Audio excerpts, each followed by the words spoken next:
એટલે આ દેહ તો પૂરો થઈ ગયો, પછી વળી પાછું હજી વાસના સાથે મરે છે ને.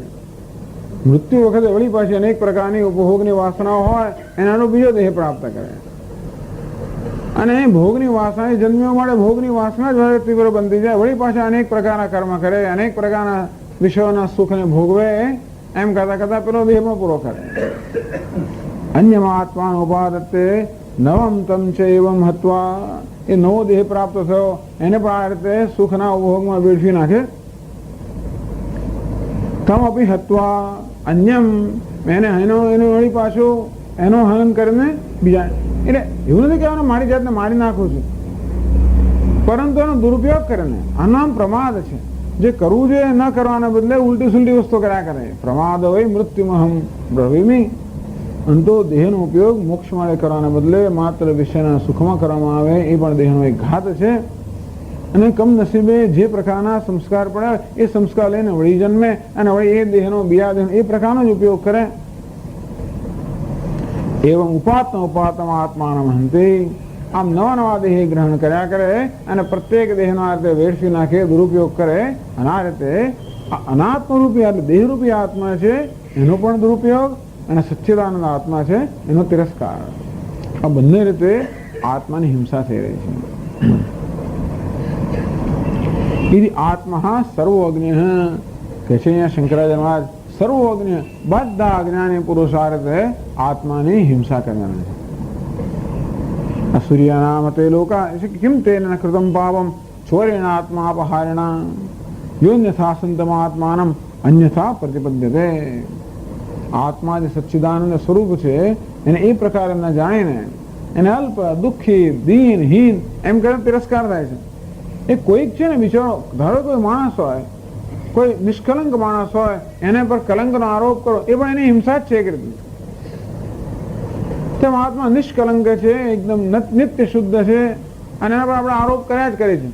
દુઃખી, સુખી, કરતા, ભોગતા, સંસારી, સતત એના પર આરોપ. એટલે શું કરો, પેલા જેમ આરોપી પર આરોપ કરતા હોય છે ને કોર્ટમાં, આપણે પણ સતત આરોપ કર્યા કરતા હોય છે. આ રીતે સચ્ચિદાનંદ આત્માની પણ હિંસા, આ દેહરૂપી આત્માની પણ હિંસા. આમ અજ્ઞાની મનુષ્ય સર્વ રીતે આત્માની હિંસા કરતો જ હોય છે. એ જાણતો નથી પણ અજ્ઞાનને કારણે કરતો હોય છે. એટલે કે છે કિમ તેન કૃતમ પાપમ ચોરેણ આત્મા અપહારેણ. આત્માનું ધન આવી રીતે છીનવી લે છે. સચ્ચિદાનંદ આત્માનું ધન છીનવી લીધું એ સચ્ચિદાનંદ આત્માને દુઃખી વગેરે કહીને. એટલે આ એક મોટું પાપ છે. આ પાપનું કોઈ પ્રાયશ્ચિત્ત નથી. આ પાપનું પ્રાયશ્ચિત્ત તો જન્મ લીધા કરવા અને સતત દુઃખી થયા કરવો. ટૂંકમાં કહેવાનો ભાવ થઈ છે કે હા, અજ્ઞાનને કારણે અજ્ઞાની મનુષ્ય પોતે જ પોતાની જ હિંસા કરતો હોય છે. તો હવે એની સરખામણી, એની તુલનામાં વિદ્વાન મનુષ્ય નથી કરતો એ સમજાવે છે. હજી પણ ચાલુ છે એમની એ યસ્તુ પરમાર્થ આત્મા. હા, એ આત્માની હિંસા પણ હજી આગળ સમજાવે છે. યસ્તુ પરમાર્થ આત્મા અસૌ અપી સર્વદા અવિદ્યયા હતઃ એવ વિદ્યમાન ફલ અભાવાત ઇતિ સર્વઃ આત્મહનઃ એવ અવિદ્વાંસઃ. સર્વે આત્મહનઃ એવ અવિદ્વાંસઃ. યસ્તુ પરમાર્થ આત્મા. અને જે આપણો સચ્ચિદાનંદ પરમાર્થ આત્મા છે એ પણ અવિદ્યા હતઃ એવ, એ પણ અજ્ઞાનને કારણે કહ્યું તે પ્રમાણે એનો પણ આદર થાય છે અને તેથી એની પણ હિંસા થાય છે. વિદ્યમાન ફલ અભાવાત. ખરેખર પૂર્ણ સ્વરૂપ આત્મા છે પણ એની પૂર્ણતાનો લાભ મળતો નથી. નિત્ય શુદ્ધ બુદ્ધ મુક્ત છે છતાં પણ એનો અજ્ઞાનને કારણે લાભ મળતો નથી અને તેથી એનો પણ તિરસ્કાર થાય છે. એ સર્વે એવા વિદ્વાંસઃ આત્મહન એવા. આ રીતે બધા જ અજ્ઞાની મનુષ્યો આત્માનો ઘાત કરવાના છે. સચ્ચિદાનંદ આત્માનો અને જોડે જોડે દેહરૂપી આત્માનો. એ સરખામણીમાં વિદ્વાનની વાત કરે છે. यस्तु इतरः यथोक्त आत्मदर्शी सह उभयथापि आत्मना आत्मानं न हि अस्ति ततो याति परां गतिं यथोक्तं फलं तस्य भवति इत्यर्थः। तो પેલો જે અસ્તુ ઇતરઃ યથોક્ત આત્મદર્શી, પરંતુ જે આત્મા જેવો છે ને વાસ્તવિકના એવા વાસ્તવિક યથાર્થ દર્શન કરનાર છે. આના સંદર્ભમાં પેલી કથા પણ આવી જાણીતી છે, પેલા કૂતરાની કથા પણ જાણીતી છે. પોતે પોતાની હિંસા કેવી રીતે કરે. પેલા અરીસાના રૂમની અંદર એકવાર બિચારો કૂતરો અંદર આવી ગયો. એક રાજા હતો ને બધા આવો કૂતરો હતો. રાજા બહુ શોખીન હતો. એક મોટો હોલ એનો હતો ને ઘણા બધા એને અરીસા અંદર જડેલા. બહાર જાય પેલા આમ જરા અંદર જાય, જોઈ લે બરોબર કેવો દેખાય છે અને પછી જાય. બહુ શોખીન રાજા હતો. કૂતરો પણ એની પાસે હતો. એને પેલા માણસોને સૂચના આપેલી કે ક્યારે પણ આ કૂતરાને પેલા હોલમાં ના જવા દેવો, ના જવા દે. એક દિવસ કે રાજા ઉતાવળમાં હોલનો દરવાજો બંધ કરવા ભૂલી ગયા અને કૂતરો ફરતો ફરતો આવી ગયો. રાજા બહાર ગયેલા અને પેલો અરીસાવાળો હોલમાં બેઠો કૂતરો. જોયો એને પેલો કૂતરો આગળ દેખાયો. અરીસા ચારે બાજુ હતા, એને કૂતરો દેખાયો. જરા ઘૂરક્યું તો પેલું સામેથી ઘૂરક્યું. અને આમ જોયું બીજું કૂતરું, ત્યાં ઘૂરક્યું, આમ જોયું ત્રીજું કૂતરું, જ્યાં જોયા કૂતરા. એ તો ગભરાયો. પછી તેને ભસવા માંડે, પેલા સામે ભસવા માંડે. પછી આનો આક્રમણ કર્યું, પેલા સામે આક્રમણ કર્યું. રાજા જયારે બહારથી પાછો આવ્યો ને કેટલી વખત સુધી પેલો કૂતરો દેખાયો જ નહીં. એટલે પૂછ્યું ભાઈ કૂતરો ક્યાં ગયો? તો આજ ખબર નથી. હમણાં કહેવાનો 2 કલાક દેખાયો નથી. પછી તપાસ કરો પેલા રૂમમાં, જોયું તો બિચારો એક ખૂણામાં લોહી લુહાણ થઈને પડેલો. હિનસ્તી આત્મના આત્મા. તો કોની સાથે ઝઘડો કરતો? એ જે યુદ્ધ કર્યો ભસતો તો કોને? પોતાને જ. હુમલો કર્યો કોના પર? પોતાને પર જ. ઈજા કરી કોને? પોતાને. તેમ એવું નથી કે માત્ર આ જે જગતની અંદર જે કે સંઘર્ષ આપણે કરીએ છીએ એ છેવટે કોની રદ થાય છે? દુનિયાની અંદર પણ કોઈનો આપણે તિરસ્કાર કરતા હોઈએ, કોઈને ભસતા જે કે કરતા હોઈએ, આપણે દુનિયામાં ડંખ મારતા હોઈએ, જાત જાતનું કરતા હોઈએ ને આપણે પણ માણસ બધું કરવા શક્તિમાન છે. વીંછીની જેમ ડંખે કરો, સાપની જેમ ફૂંફાડા પણ મારે, કૂતરાની જેમ ભસે ખરો, જાત જાતનું કરે. આવું જયારે આપણે કરતા હોઈએ છીએ ત્યારે ખરેખર આ તો બધા અરીસા છે. દરેક કોણ છે? દરેક મનુષ્ય કે નામરૂપ પ્રાણી બધા અરીસા જ છે. એ દરેક અરીસામાં ખરેખર પ્રતિબિંબ તો મારું જ પડે છે. તે પ્રતિબિંબ મારું છે નથી જાણતો. જેને હું અરીસામાં પેલા કૂતરાને જ્ઞાન નથી કે જેને જોઉં છું અરીસામાં હું છું. અને માટે જેમ નાનું બાળક હોય ને બિચારાની ખબર ના હોય, અરીસામાં જુએ 6 મહિનાનું બાળક રડવા માંડે, એને કે બીજું કોણ આવ્યું? તેવી રીતે માણસો પણ જયારે વ્યવહારની અંદર અનેક પ્રકારના રાગ દ્વેષ કરતા હોય ત્યારે કોની સાથે કરતા હોય છે? પોતાની સાથે. એ તો પણ હિંસા કરે છે. બીજાની હિંસા કરે એમાં પણ આત્માની જ હિંસા છે. એ દ્વારા પોતાની હિંસા થાય પણ આત્માની જ હિંસા છે. એટલે ટૂંકમાં અજ્ઞાનને કારણે જે કંઈ વ્યવહાર થાય છે, અવિવેકને કારણે બધા વ્યવહારમાં આત્માની એક અથવા બીજા રૂપમાં હિંસા રહેલી જ છે. વસ્તુ ઇતરઃ યથોક્ત આત્મદર્શી. પણ જે બીજો છે વિદ્વાન છે, જે યથોક્ત આત્મદર્શી સર્વત્ર સમાન રૂપે રહેલા પરમેશ્વરને આત્મ રૂપે જાણનારો છે, એ જુએ છે કે આ બધા હું જ છું. આ સર્વત્ર પોતાના દર્શન કરે છે. વિદ્વાન માત્ર પરમાત્માના દર્શન કરે એવું નહીં, પણ સર્વત્ર પોતાના દર્શન કરે છે. એવું હોવાને કારણે ઉભય સ્થાપી આત્મના આત્માનામ હિનસ્તી. એ જ આત્માનો ખરો આદર કરે છે. આમ ઈશાવાસી ઉપનિષદોની ઘણી ચર્ચા છે. અસૂર્યામતે લોકા અંધેન તમસાવતા. આ જ વસ્તુ એ શ્લોકમાં કહેવામાં આવે છે. એ કે છે આત્મહનો જનાહ. આવા જે વિષય ભોગની પાછળ પોતાના જીવન વેડફી નાખનારા લોકો, એ લોકો ખરેખર આત્માની હિંસા કરતા હોય છે અને આત્માનો અનાદર કરતા હોય છે. એક જ મનુષ્ય આત્માનો વાસ્તવિક અર્થમાં આદર કરે છે અને તે છે આ જ્ઞાની પુરુષ. આમ આત્માને સચ્ચિદાનંદ રૂપે જાણવાને કારણે આત્માનો ખરો આદર થાય. અન્ય સર્વને સચ્ચિદાનંદ જાણવાને કારણે એમનો પણ આદર થાય. અને ક્યાંય અનાદર નથી. વિદ્વાન અર્જુનમાં ન તતો વિજુગુપ્સતે. એ કોઈની ઘૃણા કરતો નથી, પછી કોઈનો અનાદર કરતો નથી. ઉભયથાપી આત્મના આત્માનમ નહિનસ્તી તતો યાદે પરામ ગતિમ. અને આ રીતે એના જીવનમાં અહિંસાની પ્રતિષ્ઠા થાય છે. ત્યાંથી માણસ પૂર્ણતા હિંસક હોય જ ના શકે. અજ્ઞાન હોય એટલે હિંસા હોવાની જ, અજ્ઞાન હોય એટલે અંદર અપૂર્ણતા હોવાની જ, અપૂર્ણતા હોય એટલે ડિઝાયર ઈચ્છા હોવાની જ. ઈચ્છા એટલે ત્યાંથી હિંસા શરૂ થઈ. ઈચ્છાની પૂર્તિ કરવા માટે કંઈ કર્મ કરું, કંઈ કર્મ કરું એટલે કોઈક ને કોઈકની ઈજા થવાની છે. જેમ દરેક અગ્નિમાં કંઈક અંશે ધુમાડો રહેલો હોય એમ કશું પણ કામ કરું એટલે સ્વાર્થથી કામ કરું એટલે કોઈકનો તો કોઈકના સ્વાર્થને હાનિ થવાની છે.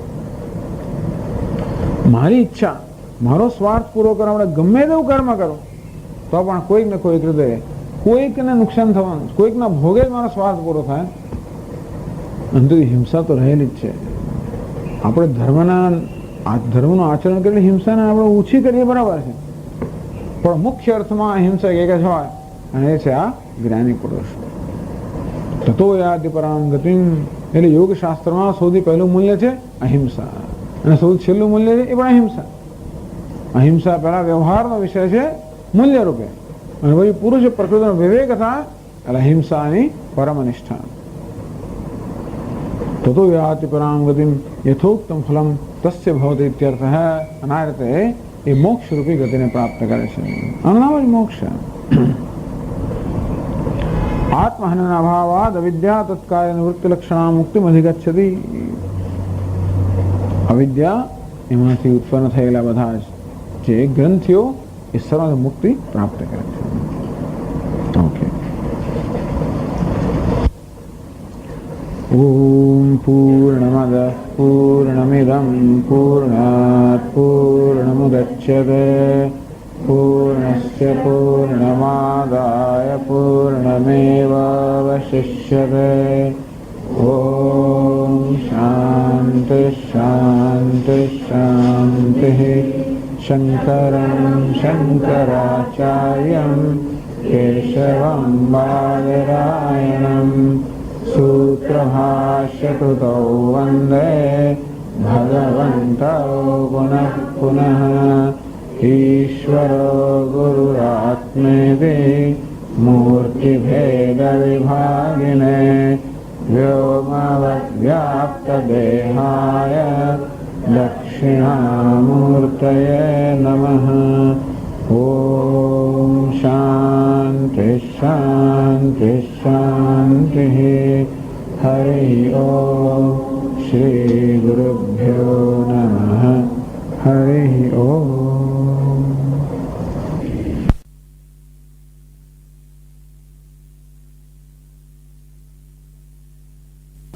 ઓમ નારાયણઃ પરો વ્યક્તાત.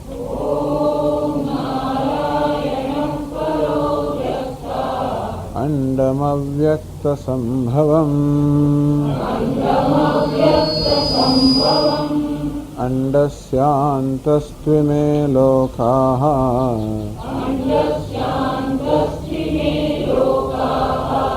સપ્તદ્વીપા ચ મેદિની.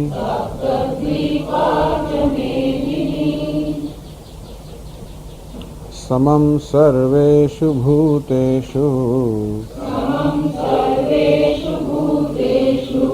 તિષ્ઠન્तं પરમેશ્વરં વિનશ્યત્સ્વ વિનશ્યન્तं યઃ પશ્યતિ સ પશ્યતિ. સમં પશ્યન હિ સર્વત્ર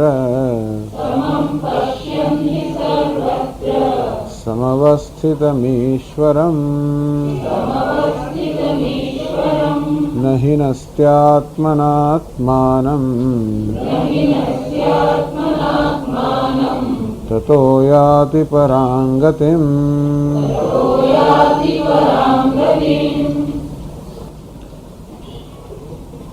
સર્વત્ર સમઅવસ્થિતમ ઈશ્વરમ યહ પશ્યન સમમ પશ્યન. સર્વત્ર સમાન ભાવે રહેલો જે ઈશ્વર છે એને એના દર્શન કરતા નહીં નસ્તી આત્મના આત્માનમ. પછી આ મનુષ્ય, આ જ્ઞાની પુરુષ આત્મા વડે આત્માની એટલે પોતા વડે પોતાની હિંસા કરતો નથી.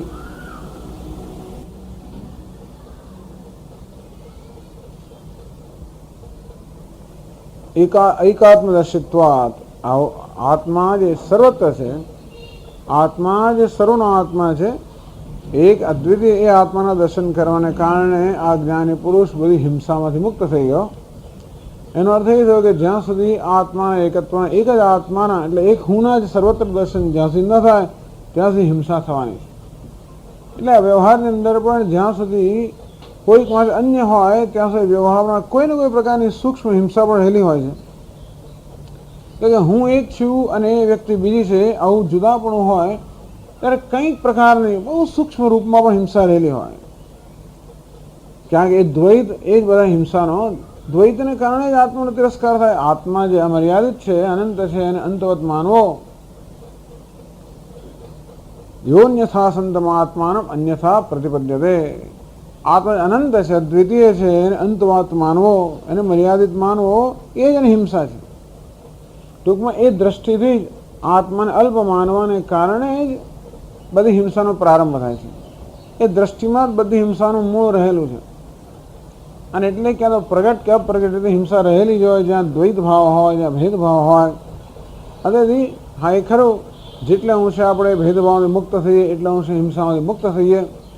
જેટલા અંશે ભેદભાવને વધારે વધારે મહત્ત્વ આપીએ એટલે અંશે હિંસાને પણ હિંસામાં વધારે તીવ્ર બનવાની જ. અને આ જ્ઞાની પુરુષને એકાત્મ્ય દર્શન એટલે સર્વત્ર એક જે આત્મા એટલે સ્વયં પોતે રહેલો છે એના દર્શનને કારણે એ સર્વ હિંસામાંથી મુક્ત થાય છે. એટલે પોતે પોતાની હિંસા કરતો નથી, અન્યની પણ હિંસા કરતો નથી. સ્વાત્માનમિવ અન્યાનપી ન હિનસ્તી, અન્ય અપી ન હિનસ્તી. જેમ હવે પોતે પોતાની હિંસા નથી કરતો તેમ અન્યની હિંસા પણ કરતો નથી. એટલે આ અહિંસક બની ગયો પૂરા અર્થની અંદર. એ છઠ્ઠા અધ્યાયમાં ભગવાને એ જ કહ્યું કે આત્મ ઉપમ્ય અને સર્વત્ર સમમ પશ્યતિ અર્જુન. યોગીની વાત ત્યારે કરવામાં આવી કે આત્માની ઉપમાથી સર્વના દર્શન કરે. આત્માને પોતાને હંમેશા ઉપમામાં મૂકે, અર્થાત પોતે જ અન્ય હોય એ પ્રકારે દર્શન કરે. સયોગી પરમો મતઃ સુખમ વાય દિવા દુઃખમ સયોગી પરમો મતઃ. ભગવાન કોઈ પરમ યોગી છે એની જ વાત કરવામાં આવી કે એ કેવો જ અહિંસક છે. સર્વત્ર દયાળુ ભવતી, એ સર્વત્ર દયાળુ બની જાય અને કોઈની હિંસા ન કરે, અહિંસક બની જાય. તેને યે તતો યાતિ પરામ ગતિમ. આ દર્શનને કારણે હવે પરમ ગતિને પ્રાપ્ત કરે છે. હવે આગળ ચર્ચા થાય છે.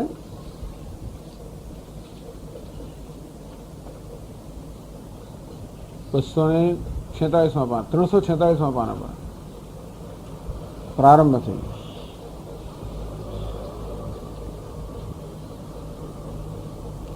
પછીનો જે 29મો શ્લોક છે એને સમજાવવા માટે શંકરાચાર્ય મહારાજ એક શંકા ઉત્પન્ન કરે છે. એના ઉત્તર રૂપે પછીનો શ્લોક છે એવું સમજાવે છે. કહે છે સર્વભૂતસ્થમ ઈશમ સમમ પશ્યન ન હિનસ્ત્યાત્મનાત્માનમ ઇતિ ઉક્તમ તત અનુપન્નમ સ્વગુણ કર્મ વૈલક્ષણ્ય ભેદ ભિન્નેષુ આત્મસુ ઇતિ એતત આશંક્ય આહ. સર્વભૂતસ્થમ ઈશમ સમમ પશ્યન. પ્રાણી માત્રમાં સમાન રીતે રહેલા ઈશ્વરના દર્શન કરવાને કારણે ન હિનસ્તી આત્મના આત્માનમ. હવે આ વિદ્વાન અથવા જ્ઞાની પુરુષ પોતાના વડે હિંસા કરતો નથી. સર્વત્ર સમાન ભાવે રહેલા ઈશ્વરના આત્મરૂપે દર્શન કરવાને કારણે હવે એ પોતે પોતાની હિંસા કરતો નથી. એવું જે આગળના શ્લોકમાં કહેવામાં આવ્યું. તદ અનુપન્નમ, તો કે બરોબર નથી, એ તર્કસંગત નથી. એટલે શાસ્ત્ર જે કહે એ આપણે બુદ્ધિને પણ અનુરૂપ રચવું જોઈએ, આપણા તર્કને પણ અનુરૂપ હોવું જોઈએ. એક વસ્તુ ખરી કે શાસ્ત્ર એ તર્કની ઉપજ નથી, એટલે તર્કથી આપણે આ સત્ય પર ના આવી શકીએ. પરંતુ શાસ્ત્ર જે કે એ તર્ક સંમત તો હોવું જોઈએ, તર્કની વિરુદ્ધ ના હોવું જોઈએ. એટલે આગળ જે કહેવામાં આવ્યું કે સર્વત્ર એક સમાન ભાવે રહેલા ઈશ્વરના આત્મરૂપે દર્શન કરવાને કારણે પણ એ કેવી રીતે શક્ય બને? સર્વત્ર એક આત્માના દર્શન કેવી રીતે થાય? તદ અનુપન્નમ સ્વગુણ કર્મ વૈલક્ષણ્ય ભેદ ભિન્નેષુ આત્મસુ.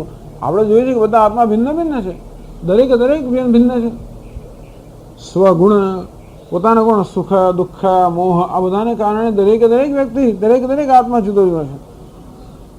સ્વકર્મ, કોઈ પુણ્યશાળી હોય, કોઈ પુણ્યશાળી ન હોય, આમ દરેકના કર્મ ભિન્ન ભિન્ન છે, દરેકના ગુણ જુદા જુદા છે. કોઈનામાં સત્વની પ્રધાનતા હોય, કોઈનામાં રજોગુણની પ્રધાનતા હોય, કોઈનામાં તમોગુણની પ્રધાનતા હોય. એ બધાના કર્મ પણ ભિન્ન ભિન્ન છે. કોઈકમાં પુણ્યનું પ્રાધાન્ય હોય, કોઈકમાં પાપનું પ્રાધાન્ય હોય, આમ કર્મ ભિન્ન ભિન્ન છે.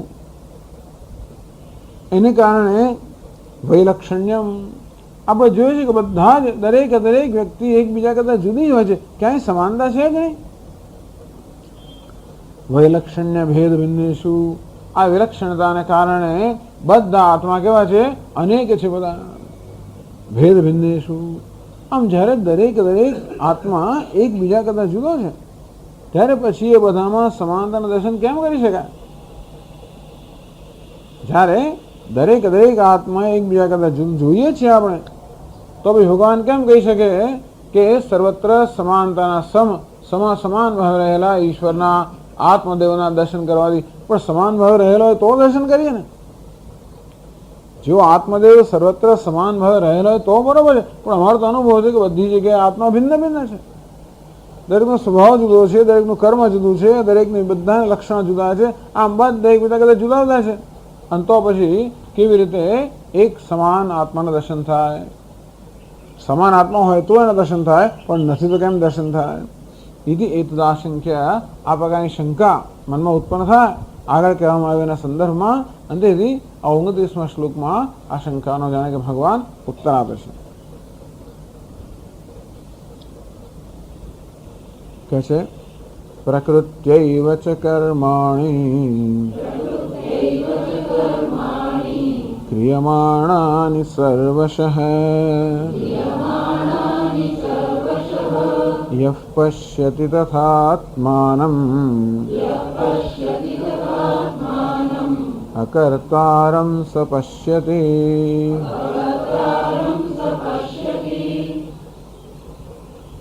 પ્રકૃત્યા એવ ચ કર્માણિ ક્રિયમાણાનિ સર્વશઃ.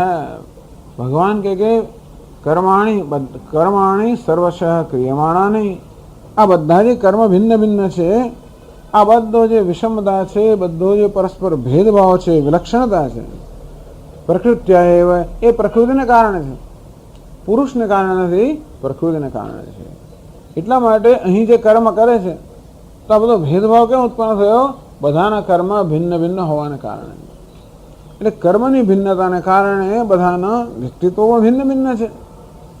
તો એ જે ભિન્નતા છે કોને કારણે છે? ભગવાન કે પ્રકૃતિને કારણે છે. આપણા બે તત્વ છે, ક્ષેત્ર અને ક્ષેત્રજ્ઞ, પુરુષ અને પ્રકૃતિ, આ બે તત્વના સંયોગનું બનેલું છે આ દરેકનું વ્યક્તિત્વ. એટલે કહ્યું ને, યાવત સંજાયતે કિંચિત સત્વમ સ્થાવર જંગમમ ક્ષેત્રજ્ઞ સંયોગાત તદ્વિદ્ધિ ભરતર્ષભ. હે અર્જુન, જે કોઈ જગતમાં વસ્તુ ઉત્પન્ન થઈ છે, આ ક્ષેત્ર અને ક્ષેત્રજ્ઞના, પુરુષ અને પ્રકૃતિના સંયોગથી ઉત્પન્ન થયેલી છે. તો વિષમતા કયા સ્તર પર છે? આ પ્રકૃતિના સ્તર પર વિષમતા છે, પુરુષના સ્તર પર કોઈ વિષમતા નથી, એકતા છે. એટલે કહ્યું પ્રકૃત્યૈવ ચ કર્માણિ ક્રિયમાણાનિ સર્વશઃ. જે કંઈ કર્મ કરવામાં આવે છે, બધા જ કર્મ બધા જ પ્રકારે જે કરવામાં આવે છે એ પ્રકૃતિ વડે કરવામાં આવે છે. પ્રકૃત્યા એવ, પ્રકૃતિ વડે, પુરુષ વડે નહીં. યઃ પશ્યતિ, આવું જેનું દર્શન છે કે જે કંઈ કર્મ થઈ રહ્યા છે કર્તૃત્વ, જે કંઈ ભોગ ભોગવાઈ રહ્યા છે ભોક્તૃત્વ, એને કારણે જે કંઈ બધી વિલક્ષણતા છે એ બધું પ્રકૃતિના સ્તર પર છે, ઉપાધિના સ્તર પર છે. તથા આત્માનમ કર્તારમ યઃ પશ્યતિ, સર્વ કર્તૃત્વ, સર્વ વિકાર, કર્તૃત્વ, ભોક્તૃત્વ અને વિકાર બધું આ પ્રકૃતિના સ્તર પર છે. અને આત્મા કેવો છે?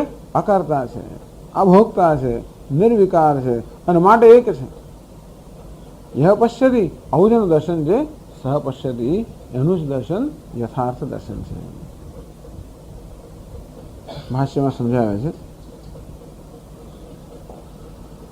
प्रकृत्या प्रकृतिः भगवतो माया त्रिगुणात्मिका मायां तु प्रकृतिं विद्यात् इति मंत्रवर्णात् तया प्रकृत्या एव च न अन्येन महदादि कार्यकारणाकार परिणतया कर्माणि वाङ्मनः कायारभ्याणि क्रियमाणानि निर्वर्त्यमानानि सर्वशः सर्वप्रकारैः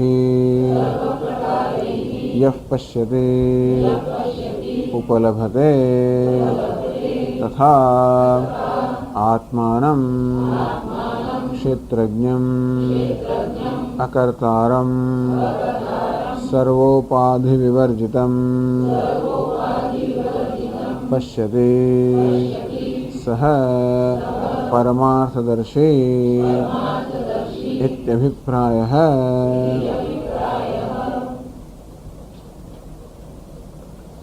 પ્રકૃત્યા પ્રકૃતિ વડે પ્રકૃતિ એટલે શું? આ 13મા અધ્યાયની અંદર ભગવાન જે શબ્દોનો પ્રયોગ કરે છે એ સાંખ્યની પરિભાષાના શબ્દો છે. તો એમાં પ્રકૃતિમ પુરુષમ છે એવા વિધ્યનાદિ ઉભાવપી આ ભગવાન પ્રકૃતિ પુરુષ આ બધા શબ્દોનો પ્રયોગ કરે છે. એ શબ્દો પ્રચલિત છે સાંખ્ય શાસ્ત્રની અંદર. તો વળી પાછા ભગવાને કહે છે કે બધા કર્મ પ્રકૃતિ વડે થાય છે. એ પ્રકૃતિનો શું અર્થ કરવાનો? સાંખ્ય શાસ્ત્રમાં પ્રકૃતિનો જે પ્રકારનો અર્થ છે એવો નહીં કરવાનો. તો સાંખ્ય શાસ્ત્રમાં પુરુષ અને પ્રકૃતિ આ બે ભિન્ન તત્વો છે, સમાન સત્તા ધરાવનારા છે. એટલે પુરુષ એટલે કે ચૈતન્ય પણ જુદો, પ્રકૃતિ પણ જુદી. તો આત્માના બંને ભિન્ન ભિન્ન છે એમના માટે. પ્રકૃતિ સ્વતંત્ર રીતે કર્મ કરતી હોય. સાંખ્યના કહેવા પ્રમાણે પ્રકૃતિ એટલે કે આ પદાર્થ એ સ્વતંત્ર રીતે કાર્ય કરતો હોય, પુરુષનો એમાં કોઈ ભાગ ના હોય. તો ભગવાન જ્યારે પ્રકૃતિ છતાં સાંખ્યનું વર્ણન કરતા એવું લાગે છે અહીંયા આગળ. એટલે ઘણા લોકોને વહેમ પણ પડતો છે કે 13મા અધ્યાયમાં ભગવાન સાંખ્યની વાત કરે, સાંખ્ય શાસ્ત્રની વાત કરે છે. એટલે શંકરાચાર્ય મહારાજ ખાસ સમજાવે છે કે પ્રકૃત્યા પ્રકૃતિ વડે પ્રકૃતિને શું અર્થ કરવાનો? પ્રકૃતિ નામ ભગવતો માયા. તો પ્રકૃતિ એટલે ભગવાનની માયા. આ માયા અને પ્રકૃતિમાં શું ફેર છે? એટલો જ ફેર કે બ્રહ્માશ્રયા માયા અસ્તિ. આ માયા છે બ્રહ્મને આશ્રિત છે, અર્થાત ઈશ્વરને આશ્રિત છે. પ્રકૃતિ સ્વામ અધિષ્ઠાય સંભવામી આત્મમાયા. સ્વામ પ્રકૃતિ ભગવાન છે મારી પ્રકૃતિ. મમ માયા દુરત્યા. આ માયા મારી છે, મારી અર્થાત મારા પર આધારિત છે, સ્વતંત્ર નથી. બહુ મહત્વની વસ્તુ છે આ. તો સાંખ્ય લોકો જે પ્રકૃતિની વાત કરે છે એટલે એમનામાં એ લોકો જે વાત કર્યા હતા એમને એવો ખ્યાલ છે, એવી સમજ છે એમની કે પ્રકૃતિ કે પદાર્થ આ પુરુષ કરતા ચેતન કરતા જુદો છે. તો નહીં, આપણે જેને પ્રકૃતિ કહીએ, પદાર્થ કહીએ, મેટર કહીએ, એ વાસ્તવમાં ચેતન પર આશ્રિત છે. ખરેખર જોવા જઈએ તો એક જ ચેતન આ પ્રકૃતિના રૂપમાં પણ જણાતો હોય છે. એક જ ચેતન. જેમ વૈજ્ઞાનિકો આપણે કહે ને કે એક જ ઉર્જા એના તરંગોથી આપણને આ બધા નક્કર પદાર્થો જણાતો હોય છે. જેને આપણે નક્કર પદાર્થ કહીએ છીએ, મેટર, એ શું છે? આ ઉર્જાના તરંગ માત્ર છે. ઉર્જાના જુદો જુદો તરંગ એટલે જુદા જુદા પદાર્થો. તો આપણે કહી શકીએ કે એક જ પુરુષના તરંગ માત્ર છે એમ કહેવાય. પુરુષમાં તરંગ હોય નહીં જોકે, કારણ કે પુરુષ તો નિર્વિકાર, છતાં પણ તરંગ પણ કંઈક માયાને કારણે જાણે કે એક જ પુરુષ આ પ્રકૃતિ રૂપે પણ ભાસી રહ્યો છે. એમ પણ ના માનવું કે પ્રકૃતિ પુરુષ કરતા છે, પણ એ વસ્તુ આગલા શ્લોકમાં કહેવામાં, પછીના શ્લોકમાં કહેશે. અત્યારે તો પુરુષ અને પ્રકૃતિ એટલે પ્રકૃતિ પુરુષ પર આધારિત છે. માયા એટલે શંકરાચાર્ય મહારાજ કહે છે પ્રકૃતિ નામ ભગવતો માયા. જેને પ્રકૃતિ કહેવામાં આવે છે એ છે ભગવાનની માયા. કેવી માયા છે? માયા શબ્દનો અર્થ પણ જાત જાત થતા હોય. માયા શબ્દને એક અર્થ જ્ઞાન એવો પણ થાય, પ્રજ્ઞા એવો પણ થાય છે. તો કે નહીં, ત્રિગુણાત્મિકા માયા. ત્રિગુણાત્મા સત્વરજસ તમો ગુણાત્મિકા. આમ સત્વરજસ તમસ જેનો સ્વભાવ છે એવી માયા જે ભગવાન પર આશ્રિત છે, ભગવાન પર આરોપિત છે. ભગવાન એટલે કે બ્રહ્મ એનું અધિષ્ઠાન છે અને માયા એના પર અધ્યારોપિત છે. તો તેવી રીતે બ્રહ્મ અને માયા વચ્ચેનો સંબંધ કેવો છે? રજ્જુ અને સર્પના સંબંધ જેવો. રજ્જુ અને સર્પ વચ્ચે એ પ્રકારનો સંબંધ, એવો કંઈક સંબંધ આ બ્રહ્મ અને માયા વચ્ચેનો છે. એટલે ભલે આપણે કહીએ કે ભાઈ માયાથી સંયોજિત થયેલું બ્રહ્મ, કે માયા શબલમ બ્રહ્મ, પણ કેવી રીતે? માત્ર જેના પર માયાનો અધ્યારોપ થયો છે એવું બ્રહ્મ. ત્યારે બ્રહ્મ અને માયાની સમાન સત્તા નથી. તો માયા ત્રિગુણાત્મિકા.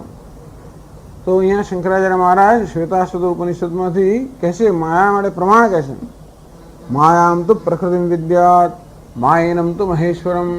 એક માયા છે ને બીજો માયી છે. માયી એટલે માયાવી છે. માયાવી કોને કહેવાય? માયા જેની છે તેનું નામ માયાવી, અથવા માયા જેના પર આશ્રિત છે, માયાના આશ્રયને માયાવી કહેવાય. એટલે માયામ તો પ્રકૃતિ વિદ્યાત. પ્રકૃતિ અર્થાત ઉપાદાન કારણ, તો કે માયા જગતનું ઉપાદાન કારણ છે. ઇતિ મંત્ર વર્ણન. હવે તો ઘણીવાર માયા શબ્દ તો આવી ગયો છે. આની આ વસ્તુ ઘણીવાર કહેવામાં પણ આવી છે આગળ પણ. એટલે મોહ માયા દુરત્યા દૈવી શેષા ગુણમયી મમ માયા દુરત્ય. એ પહેલાં પણ ચોથા અધ્યાયમાં જ કહે છે, પ્રકૃતિ સ્વામ અધિષ્ઠાય સંભવામી આત્મમાયા. ત્યારે પણ આ સમજ આપે જ છે. કદાચ આપણે ભૂલી ગયા હોઈએ, બહુ બધા અધ્યાય વચ્ચે જતા રહ્યા ને, એટલે પછી માયાની ચર્ચા ના આવે વચ્ચે, એટલે પછી યાદ કરવા છે આપણને. માયામ તો પ્રકૃતિ વિદ્યા મંત્ર વર્ણાત. તો આ રીતે મંત્રોપનિષદ છે, શ્વેતાશ્વતર ઉપનિષદ, એમાં કહેવામાં આવ્યું છે કે આ માયા જગતનું ઉપાદાન કારણ છે અને પરમેશ્વર પર આધારિત છે. ત્યાં જે માયાની વાત કરવામાં આવી છે એ માયા એ આ પ્રકૃતિ શબ્દનો અર્થ થવો જોઈએ. તયા પ્રકૃત્ય એવ. એવ એટલે જ, પ્રકૃતિ વડે જ. પ્રકૃતિ એટલે પ્રકૃતિ વડે, એવ એટલે કે જે પ્રકૃતિ વડે જ બધા કર્મ થાય છે. આપણે જ ક્યારે કહીએ? માત્ર પ્રકૃતિ વડે, એટલે બીજા કોઈ વડે નહીં. પ્રકૃતિ વડે જ અને બીજા કોઈ વડે નહીં. બીજું કોણ? ના અન્યને. એટલે મહદાદિ કાર્યાકારણ પરિણતયા પ્રકૃત્યા. આવી પ્રકૃતિ, માયારૂપી પ્રકૃતિ વડે, પેલી સાંખ્યની પ્રકૃતિ વડે નહીં. સાંખ્યની પ્રકૃતિ કેવી છે? એ પ્રકૃતિ જો મહદ વગેરે આકારથી સ્વયં પરિણિત થતી હોય એવી પ્રકૃતિ વડે નહીં. એવી અહીંયા સમજ આપે છે. તે મધુસૂદન સરસ્વતી સારું કહે છે, ન તો પુરુષેણ સર્વવિકાર શૂન્ય. આજકાલ જરા વાંધા પડે છે, પરંતુ ન તો પુરુષેણ સર્વવિકાર પ્રકૃતિ એવ. પ્રકૃતિ વડે જ. પ્રકૃતિ વડે થાય છે, પણ પેલી પ્રકૃતિ મહદાદિ કાર્ય કાર પરિણતયા પ્રકૃત્યા ન. એટલે સ્વતંત્ર પ્રકૃતિ વડે નહીં. કઈ પ્રકૃતિ વડે થાય છે? ઈશ્વર પર આધારિત પ્રકૃતિ વડે કર્મ થાય છે. પેલી સાંખ્ય લોકોની જે સ્વતંત્ર પ્રકૃતિ એના વડે નહીં, એમ કહેવા માંગે છે. બીજી રીતે એવ કારણનો અર્થ એવો પણ આપે છે મધુસૂદનજી કે પ્રકૃતિ વડે સર્વ કર્મ થાય છે, પુરુષ વડે નહીં. કે બે તત્વ છે, પુરુષ અને પ્રકૃતિ. સર્વવિકાર શૂન્ય ને પુરુષેણ ન. પુરુષ સર્વવિકાર શૂન્ય છે, એના વડે નહીં, પરંતુ પ્રકૃતિ વડે જ કર્મ થાય છે. એટલા જ માટે કે આ પ્રકૃતિ કેવી છે? દેહેન્દ્રિય સંઘાત આકાર પરિણતયા સર્વવિકાર કારણભૂતયા. આ સત્વ રજસ તમો ગુણાત્મક આ પ્રકૃતિ છે, એ જ આપણા દેહ ઇન્દ્રિય મન બુદ્ધિ રૂપી સંઘાતના રૂપમાં પરિણત થયેલી છે. પ્રકૃતિના તમો ગુણમાં થયા દેહ ઉત્પન્ન થયો, રજો ગુણમાંથી કર્મેન્દ્રિય પ્રાણ ઉત્પન્ન થયા, અને સત્વ ગુણમાંથી જ્ઞાનેન્દ્રિય મન. આમ રીતે આ ત્રણ ગુણમાંથી આ સંઘાત ઉત્પન્ન થયો. એટલે આ સંઘાતના રૂપમાં પરિણત થયેલી પ્રકૃતિ વડે સર્વકર્મ થાય છે. ત્રીજા અધ્યાયમાં કહેવામાં આવ્યું, પ્રકૃતિ ક્રિયમાણાની ગુણી કર્માણી સર્વશ. ત્યારે જ કહેવામાં પ્રકૃતિના ગુણોથી, પ્રકૃતિના વિકારોથી સર્વ રીતે કર્મ કરવામાં આવે છે. અહંકાર વિમૂઢાત્મા કરતા હમિતિ મન્યતે. પરંતુ અહંકાર, પ્રકૃતિમાં અહંભાવને કારણે, એટલે પ્રકૃતિ અને પુરુષ વચ્ચેનો ભેદ ન જાણવાને કારણે પ્રકૃતિ પુરુષને એક ભેગા કરી દેવામાં આવે છે. વિવેક અર્થાત બેને જુદા પાડવા, વિવેક ન કરવાને કારણે બેને એક માનવામાં આવે છે. અંદરથી પ્રકૃતિના કર્મનો પોતાના પર આરોપ થાય છે, અને એને કારણે અહંકાર વિમૂઢાત્મા, અહંકારથી જેની મતિ વિવિધ રીતે મૂળ થઈ ગઈ છે, એ મનુષ્ય પોતાને આત્માને કરતા માને છે. એ જ વસ્તુ અહીં ફરી કહે છે કે આ બધા કર્મ પ્રકૃતિ વડે જ થાય છે, આત્મા વડે નહીં. કર્માણી વાંગ મનઃ કાય આરભ્યાણી. બધા જ કર્મ વાણી વડે થતા હોય, મન વડે થતા હોય, કાયા વડે થતા હોય, બધા જ પ્રકૃતિના વિકાર છે. વાણી પ્રકૃતિના રજોગુણનો વિકાર છે, મને પ્રકૃતિના સત્વગુણનો વિકાર છે અને કાય પ્રકૃતિના તમોગુણનો વિકાર છે. માટે કહ્યું વાંગ મન કાય આરભ્યાણી કર્માણી ક્રિયમાણાની નિર્વર્ત્યમાણાની. ક્રિયમાણ જે કરાઈ રહ્યા છે આ બધા સ્તરે જે કંઈ કર્મ કરાઈ રહ્યા છે સર્વશ સર્વ પ્રકારે બધી જ રીતે સર્વ પ્રકાર એટલે ધર્મ અધર્મ જે કોઈ પ્રકારના વિહિત પ્રતિષિદ્ધ જે કંઈ કર્મ થઈ રહ્યા હોય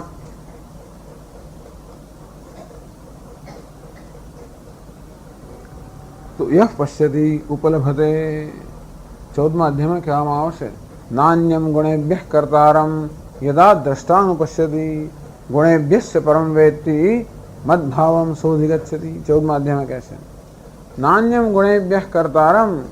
આ કર્તા કોણ છે? કર્મ કરનાર કોણ છે? આ પ્રકૃતિના ગુણો સિવાય બીજું કોઈ કર્મ કરનાર નથી.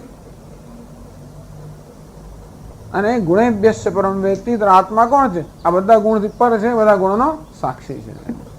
એ જ વસ્તુ અહીં પણ કહેવામાં આવી. ટૂંકમાં પુરુષ અને પ્રકૃતિનો વિવેક સર્વશ સર્વ પ્રકારે પશ્યતિ ઉપલભતે. આજનું દર્શન છે કે બધા કર્મ પ્રકૃતિ વડે થઈ રહ્યા છે. એટલું પૂરતું નથી. તથા આત્માનમ અકર્તારમ. તો આત્માનમ ક્ષેત્રજ્ઞ અકર્તારમ. એ પણ જુએ છે કે આત્મા જે ક્ષેત્રજ્ઞ છે, પ્રકૃતિનો જ્ઞાતા છે, અકર્તા છે. અકર્તા હોવાને કારણે અભોગતા પણ છે. અકર્તારમ કેમ? કારણ કે સર્વોપાધિ વિવર્જિતમ. કર્મ કરવા માટે જે પ્રકારની યોગ્યતા છે એ યોગ્યતા જ આત્મામાં નથી. કર્મ કરવા માટે જે સામગ્રી જોઈએ, કર્મ કરવા માટે યોગ્યતા છે, યોગ્યતા આત્મામાં છે જ નહીં. કર્મ કરવા માટે પહેલાં તો કર્મ એટલે કંઈ ને કંઈ ગતિ અંદર આવે, કંઈ ને કંઈ પરિવર્તન આવે, કંઈ ને કંઈ ચલન આવે, કંઈ ને કંઈ વિકાર આવે. એટલે જે ચલનાત્મક હોય, વિકારાત્મક હોય એના વડે જ કર્મ થઈ શકે. આત્મા નિશ્ચલ છે, નિર્વિકાર છે, વળી નિરવયવ છે. અને તેથી બિચારો ધારે તો એ કર્મ ના કરી શકે, ધારે જ નહીં શકે, પણ છતાં ટૂંકમાં આત્મા નિર્વિકાર, નિર્વિશેષ. નિર્વિશેષ એટલે સર્વ વિશેષતાઓથી રહિત છે, નિર્વિકાર છે, અને માટે આત્મા અકર્તા છે.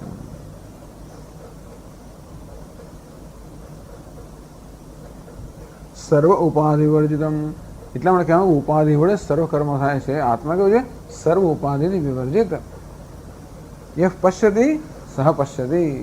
આવું જે જુએ છે એ જ વાસ્તવમાં જુએ છે. કેવલ સહ પરમાર્થદર્શી તે અભિપ્રાય હૈ. એ જ વાસ્તવમાં જે પારમાર્થિક સત્ય છે એના દર્શન કરે છે.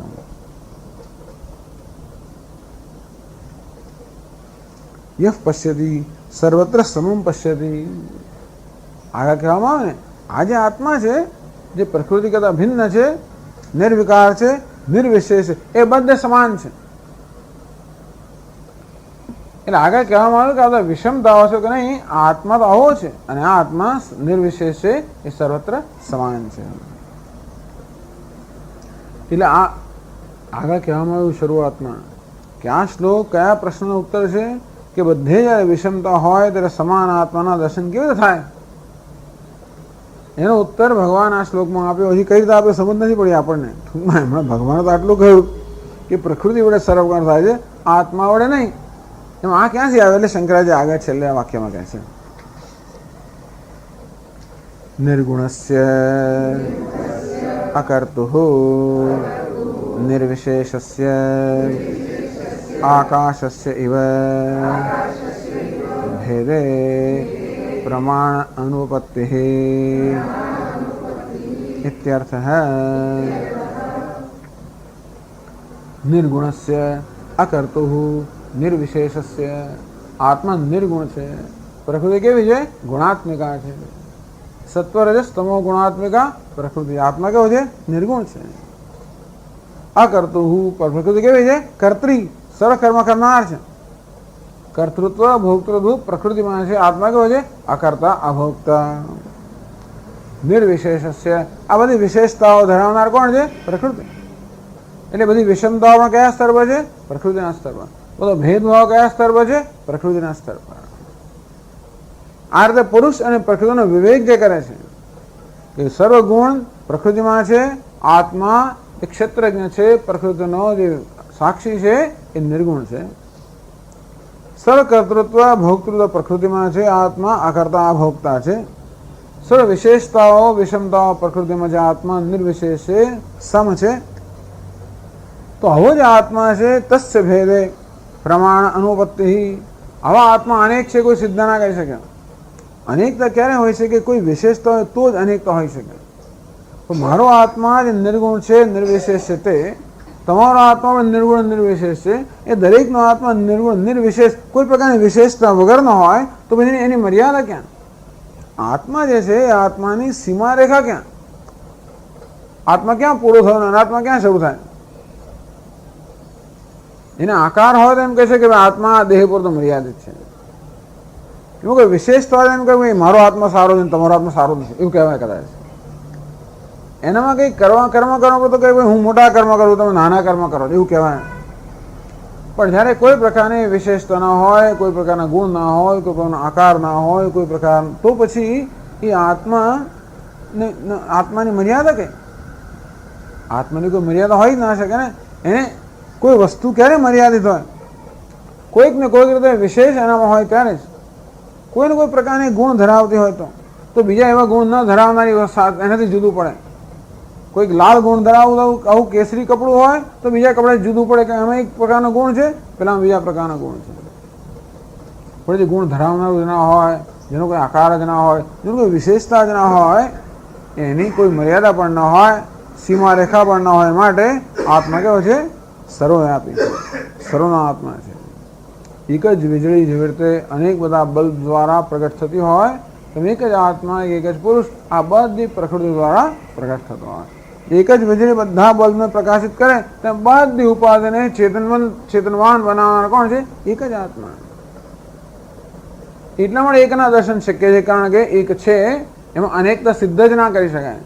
લોકો માની લે છે કે આ આત્મા જુદો ને મારો આત્મા જુદો ને પેલો આત્મા જુદો. કોઈ માનવા કારણ નથી. કોઈ ખરેખર એ માનવા માટે આપણે કોઈ કારણ એટલા માટે નથી કે કોઈ વિચાર કર્યો નથી માટે. હા, આ દેહ જુદો પેલો દેહ જુદો એ વાત બરાબર છે. આ ઇન્દ્રિય સંઘાત જુદો પેલો ઇન્દ્રિય ગ્રામ જુદો પણ બરાબર છે. આ મન જુદું પેલું મન જુદું પણ બરાબર છે.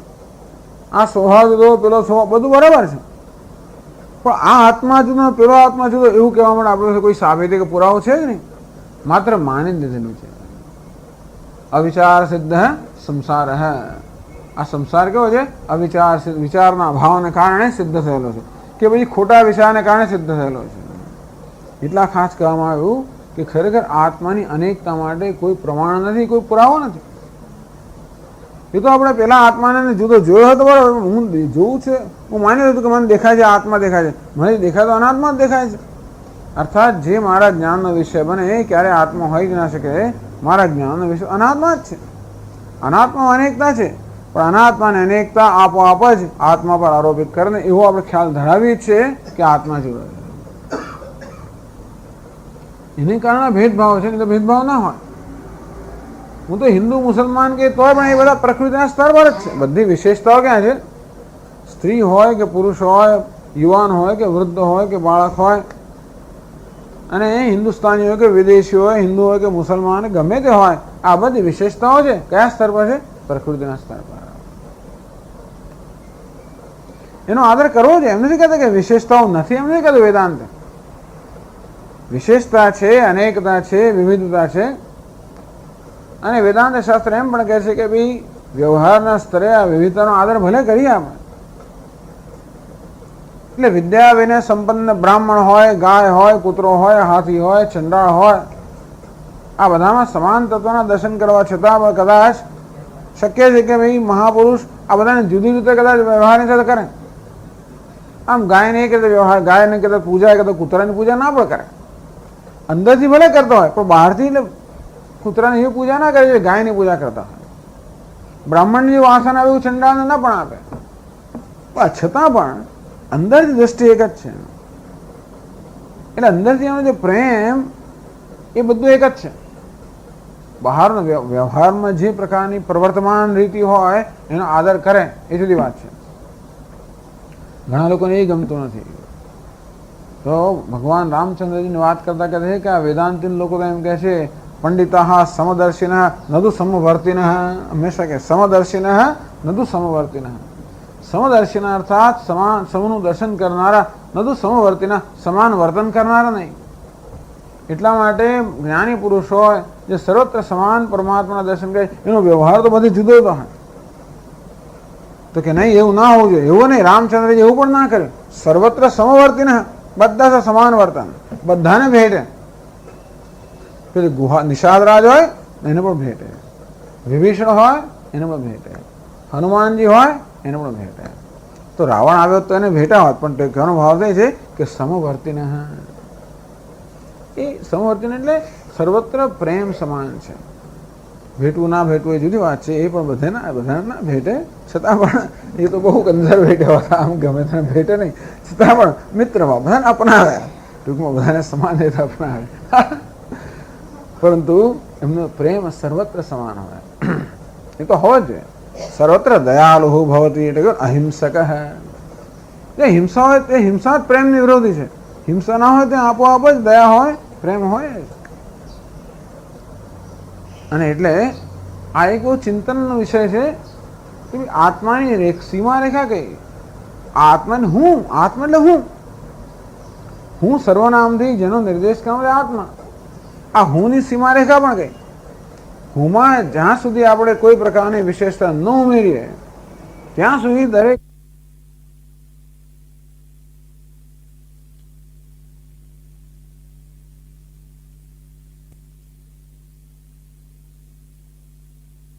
અને બીજા બધા પ્રાણીઓ પણ એમને પૂછીએ, એ આપણે એમની ભાષા આપણે સમજતા હોય તો કદાચ એ ખબર પડે. કૂતરો પણ હું જ કે પોતાની જાતને, અને મચ્છર પણ હું જ કે, બધા પોતાને. કદાચ પેલું વૃક્ષ પણ એ કહી શકતો હોય તો પોતાને, એટલે આ હુંની અંદર કોઈ પ્રકારની વિશેષતા નથી. એના પર ધ્યાન કરવા જેવું છે. હું પર ધ્યાન કરી, માત્ર હું, કશું ઉમેર્યા વગરનો હું. પછી એમાં મા ને બાપ ને સ્ત્રી ને પુરુષ એવું બધું ઉમેરવાનું નહીં. કશું ઉમેર્યા વગરનો હું, એનું ધ્યાન. તો બધી વિશેષતાઓ. અત્ર પિતા પિતા ભવતી, માતા માતા. તો એમાં પિતા ના રહે. એ હુંમાં કોઈ પિતા નથી, માતા નથી, ચોર પણ નથી, ચંડાળ પણ નથી, બ્રાહ્મણ પણ નથી, સંન્યાસી પણ નથી, વાનપ્રસ્થ પણ નથી, કશું નથી. પાપી પણ નથી, પુણ્યશાળી પણ નથી. આમાંની કોઈ વસ્તુ હુંમાં નથી. તો કમનસીબે આપણે પુણ્યશાળીઓનો અભિમાન કરીએ એટલે પછી પાપીઓ કરતા જુદા પડી જઈએ. હિન્દુ હોવાનો અભિમાન કરવું એટલે પેલા કરતા જુદો પડે. કશાનો અભિમાન કર્યો જુદો પડી ગયો. આપણે શું કરીએ, હુંને અનેક બધી મર્યાદામાં બાંધીએ છીએ. બાંધવાની વ્યવહારમાં એટલો જરૂર પડે કે એમાંથી મને લાગે કે હું કંઈક છું એટલે મને સંતોષ થાય, મને કોઈક સલામતનો અનુભવ થાય. ટૂંકમાં પોતાની જાતને સલામત બનાવવા માટે આપણે હું પર આ જાત જાતના પૂંછડા ઉમેરેલા છે. જાણતા નથી કે એ જ વસ્તુ હુંને અસલામત બનાવે છે, ભેદભાવ ઉત્પન્ન કરે છે. હૃદયથી હું અથવા આત્મા કેવો છે? નિર્વિશેષ, કોઈ પ્રકારની વિશેષતા વગર, નિર્ગુણ.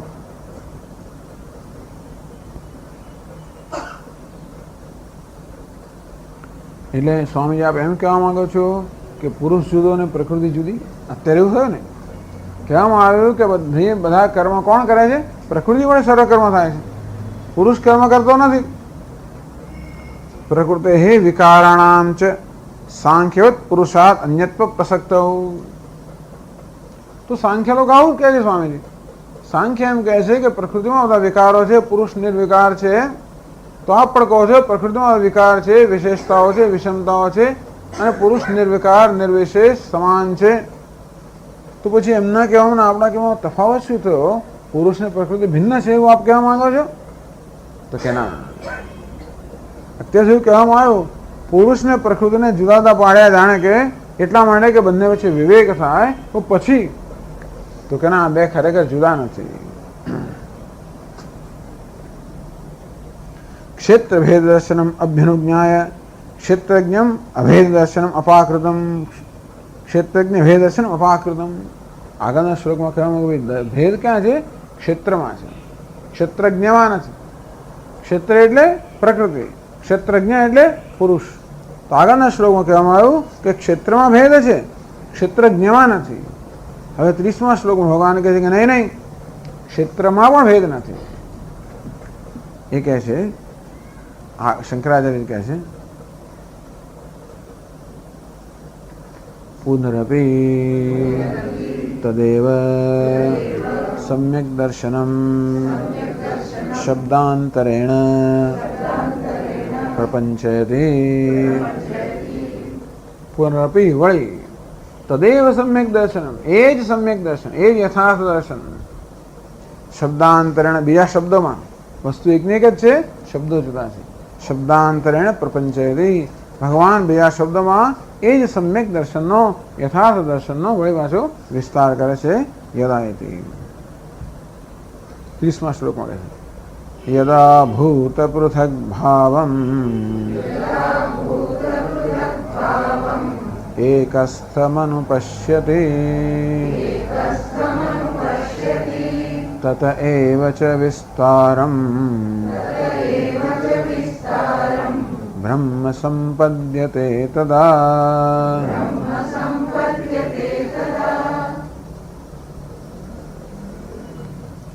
यदा જ્યારે ભૂત પૃથક ભાવમ ભૂતના પંચમહાભૂત પ્રાણીઓ પદાર્થો ભૂત પૃથક ભાવમ આ જગતના નામ રૂપાત્મક જે પદાર્થો છે એમાં જે પૃથક ભાવ છે વિવિધતા છે અનેકતા છે વિષમતા છે એક સ્થમ અનુપશ્યતિ ત્યારે જોઈએ કે આ બધો પૃથક ભાવ આ જે ભેદભાવ છે બધો આ ભેદભાવ વાસ્તવમાં જ્યારે જોઈએ કે આ બધો ભેદભાવ એકની અંદર જ રહેલો છે अर्थात જ્યારે આ સાધક આ પ્રકારનું દર્શન પ્રાપ્ત કરે क्या પ્રકારની યોગ્યતા પ્રાપ્ત કરે આ પ્રકારની કુશળતા પ્રાપ્ત કરે કે આ બધો ભેદભાવ એકની અંદર આવીને સમાઈ જાય જ્યારે દર્શન કરે કે ઓહો આ બધો ભેદભાવ તો એકમાં જ રહેલો છે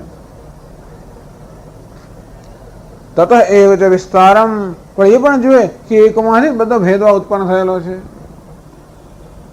બધા અલંકારો તો એક સુવર્ણમાં જ રહેલા છે અર્થાત બધા અલંકારોને સુવર્ણ રૂપે દર્શન કરી શકે અને જોઈએ કે સુવર્ણમાંથી જ અલંકાર ઉત્પન્ન થાય છે સુવર્ણ પર જ અલંકારોના નામ રૂપનો અધ્યારોપ થયેલો છે એટલે બધા અલંકારોને નામ રૂપનો અપવાદ કરીને બધા અલંકારો એક જ સુવર્ણ છે એવા દર્શન કરે અને જોડે જોડે જોઈ શકે કે આ સુવર્ણ પર જ અધ્યારોપ થવાને કારણે સુવર્ણમાંથી જ બધા અલંકારો જન્મેલા છે બધા તરંગો એક જળમાં જ બધા લીન થઈ જાય છે અને વળી પાછા જળમાંથી જ ઉદ્ભવે છે બધા અલંકારો એક સુવર્ણમાં જ લીન થઈ જાય છે વળી સુવર્ણમાંથી ઉદ્ભવે છે એટલે શું થઈ ગયું અલંકાર સુવર્ણ કરતા ભિન્ન નથી એવું થઈ ગયું કે આ તરંગો જળ કરતા ભિન્ન નથી અંતે રીતે જ્યારે ત્યારે એવું જોયું કે ભાઈ આ પ્રકૃતિમાં કર્તૃત્વ છે ભોક્તૃત્વ છે પુરુષ એટલે આત્મા અકર્તા છે અભોક્તા છે બરોબર છે છતાં પણ એ દર્શનમાં પ્રકૃતિ અને પુરુષ વચ્ચે ભેદ દર્શન છે એટલે આ શ્લોકમાં ભગવાન સ્પષ્ટ કરે છે કે નહીં જે પ્રકૃતિ છે એ વાસ્તવમાં પ્રકૃતિ અને બધી વિવિધતા એક પુરુષમાં જ સમાઈ જાય એક પુરુષમાં જ વિલીન થઈ જાય એક પુરુષમાં જ એનો બાધ થઈ જાય તત એ વચ્ચે વિસ્તારમ એકમાંથી જ વળી પાછળનો ઉદ્ભવ થાય આવું જ્યારે ખબર પડે એટલે સંપૂર્ણ ઐક્યનું દર્શન કરે બ્રહ્મ સંપદ્યતે તદા ત્યારે આ વિદ્વાન પણ બ્રહ્મ બની જાય છે કે છે ભાષ્યમાં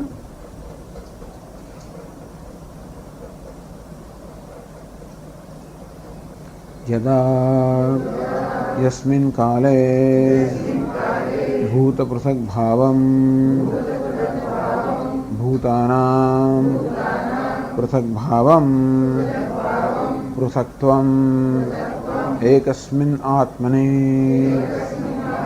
स्थितम् एकस्थम् अनुपश्यति शास्त्र आचार्योपदेशतः मत्वा आत्म प्रत्यक्षत्वेन पश्यति आत्मा एव इदं सर्वम् इति यदा यस्मिन् काले જ્યારે ભૂત પૃથક ભાવમ ભૂતાનામ પૃથક ભાવમ આ ભૂત એટલે બધા નામ રૂપ એનો પૃથક ભાવ પૃથકતા પરસ્પર ભેદભાવ પર દરેક દરેક વસ્તુ પરસ્પર ભિન્ન છે તો જ્યારે જોઈએ છે કે આ બધો જે ભેદભાવ છે એકસ્મિન આત્મનિ સ્થિતમ કે આ બધું એક આત્મામાં જ રહેલું છે, અર્થાત એક આત્મા પરનો જ અધ્યારોપ છે. સર્વભૂતસ્થમાત્માનમ સર્વભૂતાની ચાત્મની. તો અનેક આને આ વસ્તુ કહેવામાં આવે જ છે. યસ્મિન સર્વાણી ભૂતાની આત્મૈવા ભૂત વિજાનતઃ યસ્તુ સર્વાણી ભૂતાની આત્મન્યવાનુપશ્યતિ સર્વભૂતેષુ ચાત્માનમ. જે જોવે છે કે આ બધા ભૂત કે બધા નામરૂપ આત્મામાં જ રહેલા છે અને આત્મા સર્વમાં રહેલો છે. એટલે આનું વેદાંતની ભાષામાં કહીએ તો જેને આ પ્રકારની સ્પષ્ટ સમજે છે હવે કે બ્રહ્મ કે આત્મા અધિષ્ઠાન છે અને આ પ્રકૃતિ કે માયા અધ્યારોપ છે. અને એટલા માટે આ પ્રકૃતિના પૃથક ભાવમાં ભેદભાવમાં એ આત્માના દર્શન કરે છે. એ જુએ છે કે આત્મા જ વાસ્તવમાં અનેક ભેદભાવ રૂપે વિલસી રહ્યો છે. પ્રકૃતિને પણ આત્મા કરતા ભિન્ન જોતો નથી. આમ આત્મા નિર્વિશેષ છે, નિર્ગુણ છે, બરાબર છે. પછી વિશેષતાઓ છે, જે ગુણ છે, બધા પણ આત્માની જ અભિવ્યક્તિ છે. તદે જતી તદ નહીં જતી તદ દૂરે તદુ અંતિકે. તદે જતી એ ચલન બધું એનામાં જ છે. સર વિકાર પણ એ કેવો ચલનાત્મક છે, વિકારશીલ છે. તદે જતી તદ નહીં જતી, નહીં એ તો નિશ્ચલ છે, નિર્વિકાર છે. અરે એક જ જો ઈશાવાસ્ય ઉપનિષદ એક જ તત્વ માટે કહે છે તદે જતી તદ નહીં જતી. અરે એ ચલનાત્મક છે, વિકારશીલ છે, અને તરત શું કહે છે તદ નહીં જતી, એ તો નિશ્ચલ છે, નિર્વિકાર છે. એકની એક જ વસ્તુ ચલાયમાન પણ હોય અને નિશ્ચલ પણ હોય, ક્યારે બની શકે? જ્યારે બેમાંથી એક ખોટું હોય, બેમાંથી એક સત્ય હોય અને બીજું મિથ્યા હોય. પોતાના સ્વરૂપથી કેવું છે? નિશ્ચલ છે, પરંતુ કેવું? ચલાયમાન ભાસી રહ્યું છે. અર્થાત જે કંઈ ચલનમ છે એ કેવો છે? એ જ નિશ્ચલનો આભાસ છે. આ મહત્વનું છે. તો જ અદ્વૈત દર્શન સિદ્ધ થાય. નહીતર પછી હજી આપણે એમ કહીએ કે ભાઈ આત્મા અનાત્મા વિવેક, આત્મા અનાત્મા જુદા પાડવા, તો જે અદ્વૈત દર્શન નથી. પણ જેને અનાત્મા માનવામાં આવે છે વાસ્તવમાં આત્માનો જ વિલાસ છે, આત્માનો જ આભાસ છે. यथा यदा भूत पृथक भावम एकस्मिन् आत्मनि स्थितम एकस्थम एकस्थम એટલે એકસ્મિન સ્થિતમ એકસ્થમ અનુપશ્યતિ. આ દર્શન કેવું છે? આંખોથી થતું દર્શન નથી. આંખોથી આપણે ન દેખાય. હા, મેં જોયો સ્વામી આત્મા બધું નૃત્ય કરી રહ્યો છે, એવું આંખોથી ન દેખાય. એ ક્યાં દેખાય? બુદ્ધિની આંખોમાં દેખાય. એટલે કહેવામાં આવું અનુપશ્યતિ. અનુ એટલે અનુસરીને દર્શન કરે છે. શેને અનુસરીને દર્શન થાય? શાસ્ત્રાચાર્યોપદેશ મત્વા. શાસ્ત્ર અને આચાર્યના ઉપદેશને અનુસરીને જે આ દર્શન કરે છે. કલ્પિતસ્ય અધિષ્ઠાનાત અંતરેકાત સદ્રૂપ આત્મ સ્વરૂપાત અંતરિક્તમ અનુપશ્યતિ. કલ્પિત છે ક્યારે પણ અધિષ્ઠાન કરતા ભિન્ન ન હોઈ શકે. એટલે જુએ છે કે આ બધું નામ રૂપાત્મક જગત કેવું છે? કલ્પિત છે, અધ્યારોપિત છે, આભાસ છે, અને આત્મા એનું અધિષ્ઠાન છે, સત્ય છે. અર્થાત એ સત્ય આવી રીતે આભાસ રૂપે ભાસી રહ્યો છે.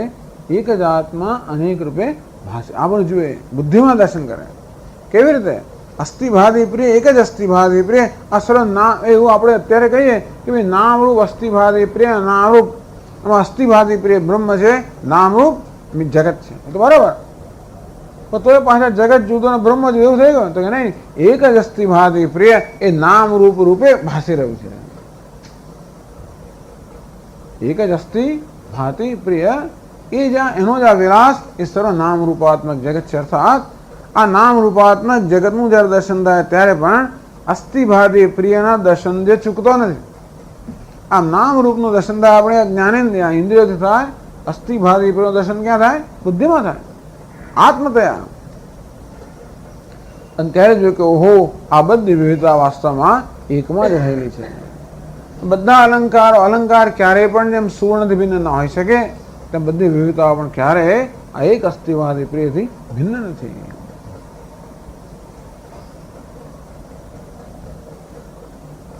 અને સાથે સાથે તતઃ એવ ચ વિસ્તારમ, એ આત્માઓનો જ બધો વિસ્તાર છે એ પણ જોઈએ. એક જ આત્મા કેવો અનેક રૂપે ભાસી રહ્યો છે, તો અનેકતાનો વિલય કેવો આત્મામાં થઈ જાય છે, અને કેવો આત્મા જ અનેક રૂપે ભાસી રહ્યો છે. એ બીજું એ આગળ કહે છે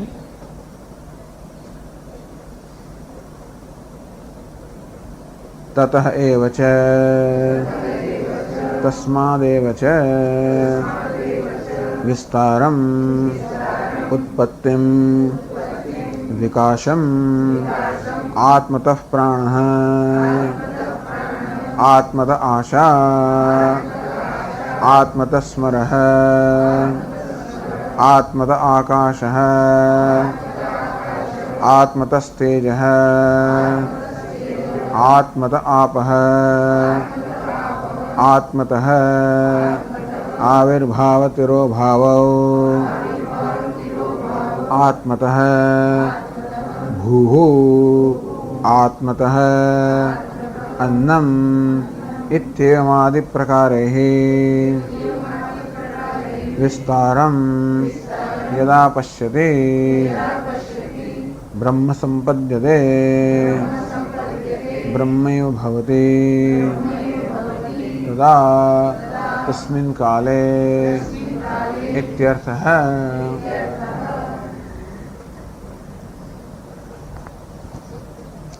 तो पहलू दर्शन है कि आ बधु आत्मा ज है।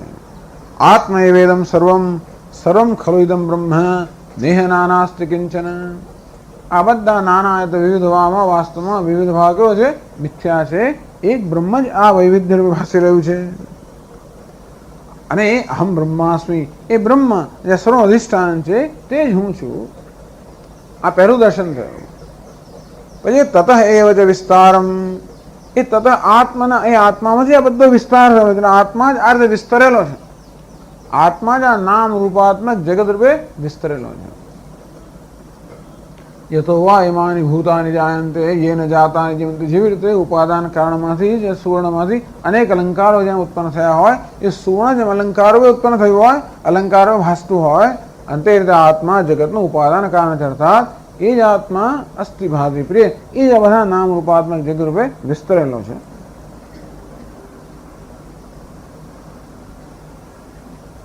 અહીં શંકરાચાર્ય મહારાજ છાંદોગ્ય ઉપનિષદમાંથી આ વાક્ય ઉદ્ધૃત કરે છે।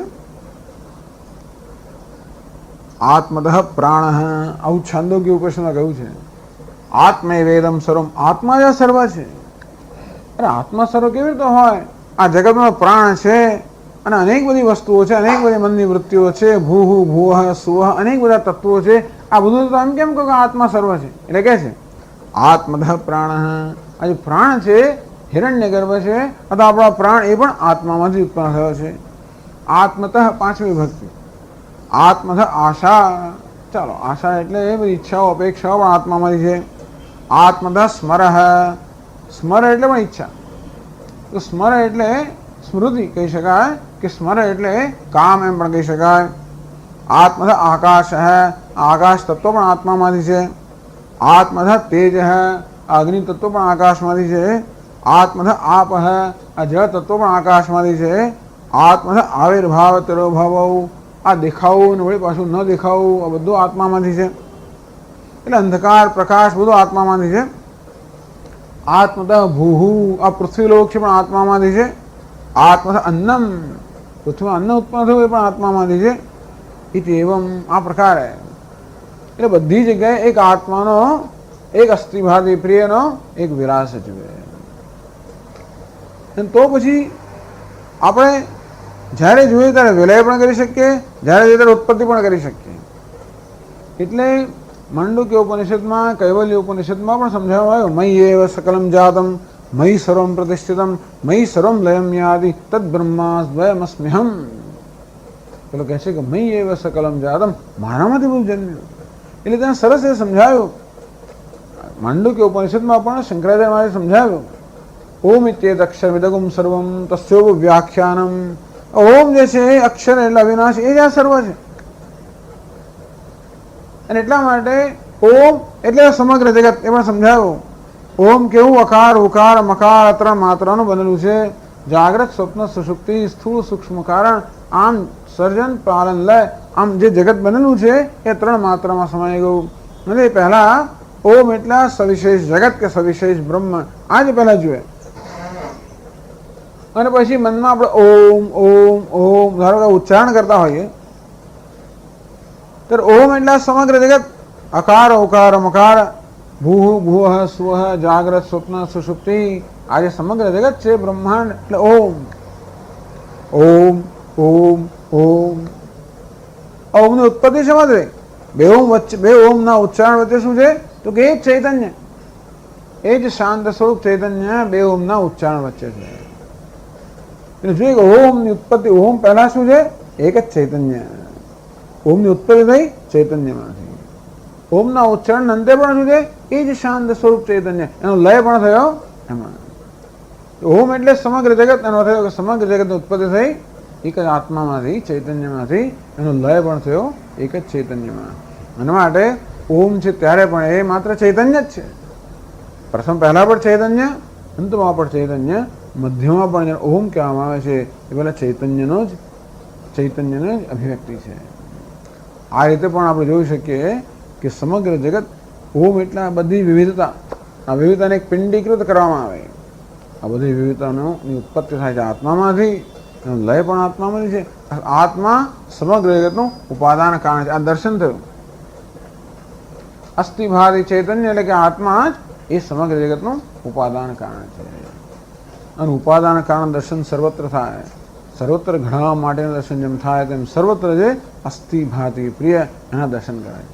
બસ અંદરથી અસ્થિભાતિ પ્રિય કંઈ અભિન્ન નથી. જેને પ્રકૃતિ નામરૂપ કહેવામાં આવે છે એ નામરૂપ અસ્થિભાતિ પ્રિયથી ભિન્ન નથી. આવો જે દર્શન કરે છે બ્રહ્મ સંપદ્યતે તદા, ત્યારે બ્રહ્મ બની જાય છે. બ્રહ્મ હતો જ એ અસ્થિભાતિ પ્રિય આત્મતયા દર્શન કરે છે.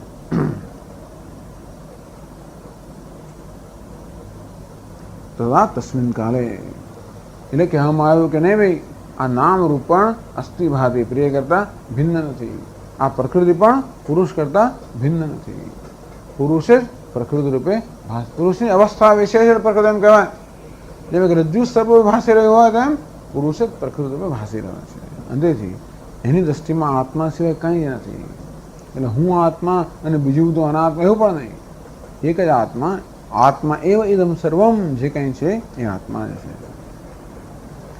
એટલે કયું ઈશાવાસ્યમાં યસ્મિન સર્વાણી ભૂતાની આત્મૈવા ભૂત વિજાનત હૈ. આ જ્ઞાની પુરુષ માટે આ બધા ભૂત જ્યારે આત્મા બની ગયા અર્થાત સર્વ આત્મા જે પ્રકાર દર્શન થયા, તત્ર કો મોહ કશોક હૈ. પછી ક્યાં મોહ અને શોકને ક્યાં સ્થાન રહ્યું? એ જ દર્શન ભગવાને આ શ્લોકમાં બતાવ્યું અને કહ્યું કે પુરુષ અને પ્રકૃતિ પણ વાસ્તવમાં પ્રકૃતિ પુરુષ કરતા ભિન્ન નથી.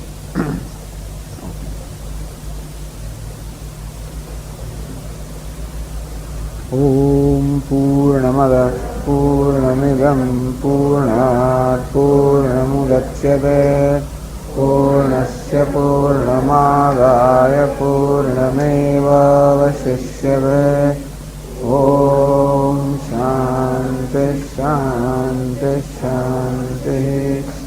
શંકરં શંકરાચાર્યં કેશવં બાદરાયણં સૂત્રભાષ્યકૃતૌ વંદે ભગવन्तौ પુનઃ પુનઃ. ઈશ્વરો ગુરુરાત્મેતિ મૂર્તિભેદવિભાગિને વ્યોમવદ્વ્યાપ્તદેહાય દક્ષિણામૂર્તયે નમઃ. ઓમ શાંતિ શાંતિ શાંતિ. હરિ ઓમ શ્રી ગુરુભ્યો નમઃ. હરિ ઓમ.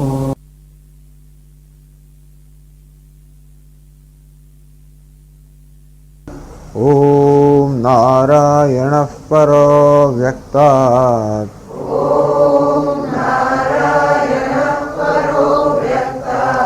અંડમવ્યક્તસંભવम्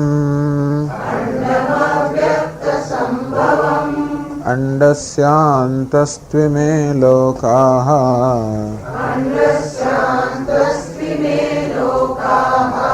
સપ્તદ્વીપા ચ મેદિની સમમ સર્વેષુ ભૂતેષુ તિષ્ઠન્तं પરમેશ્વરम् विनश्यत्स्व विनश्यन्तम्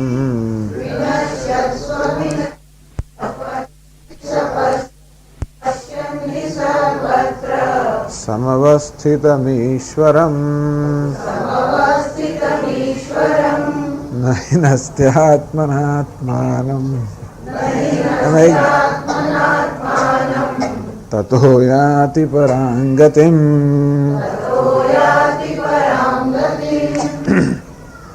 प्रकृत्यैव च कर्माणि क्रियमाणानि सर्वशः यः पश्यति तथात्मानम् अकर्तारं स पश्यति यदा भूतपृथग्भावम् एकस्थमनुपश्यति तत एव च विस्तारम् ब्रह्म संपद्यते तदा।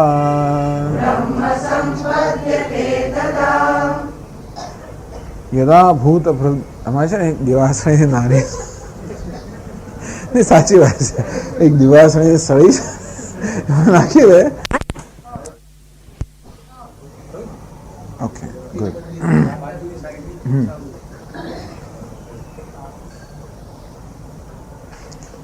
यदा भूत पृथक भावम एकस्थम अनुपश्यति ततएव च विस्तारम.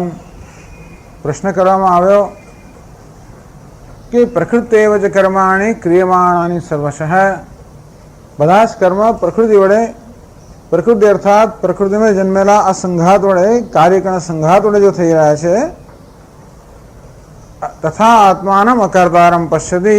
આત્મા અકર્તા છે, સર્વ કર્મો પ્રકૃતિ વડે થઈ રહ્યા છે.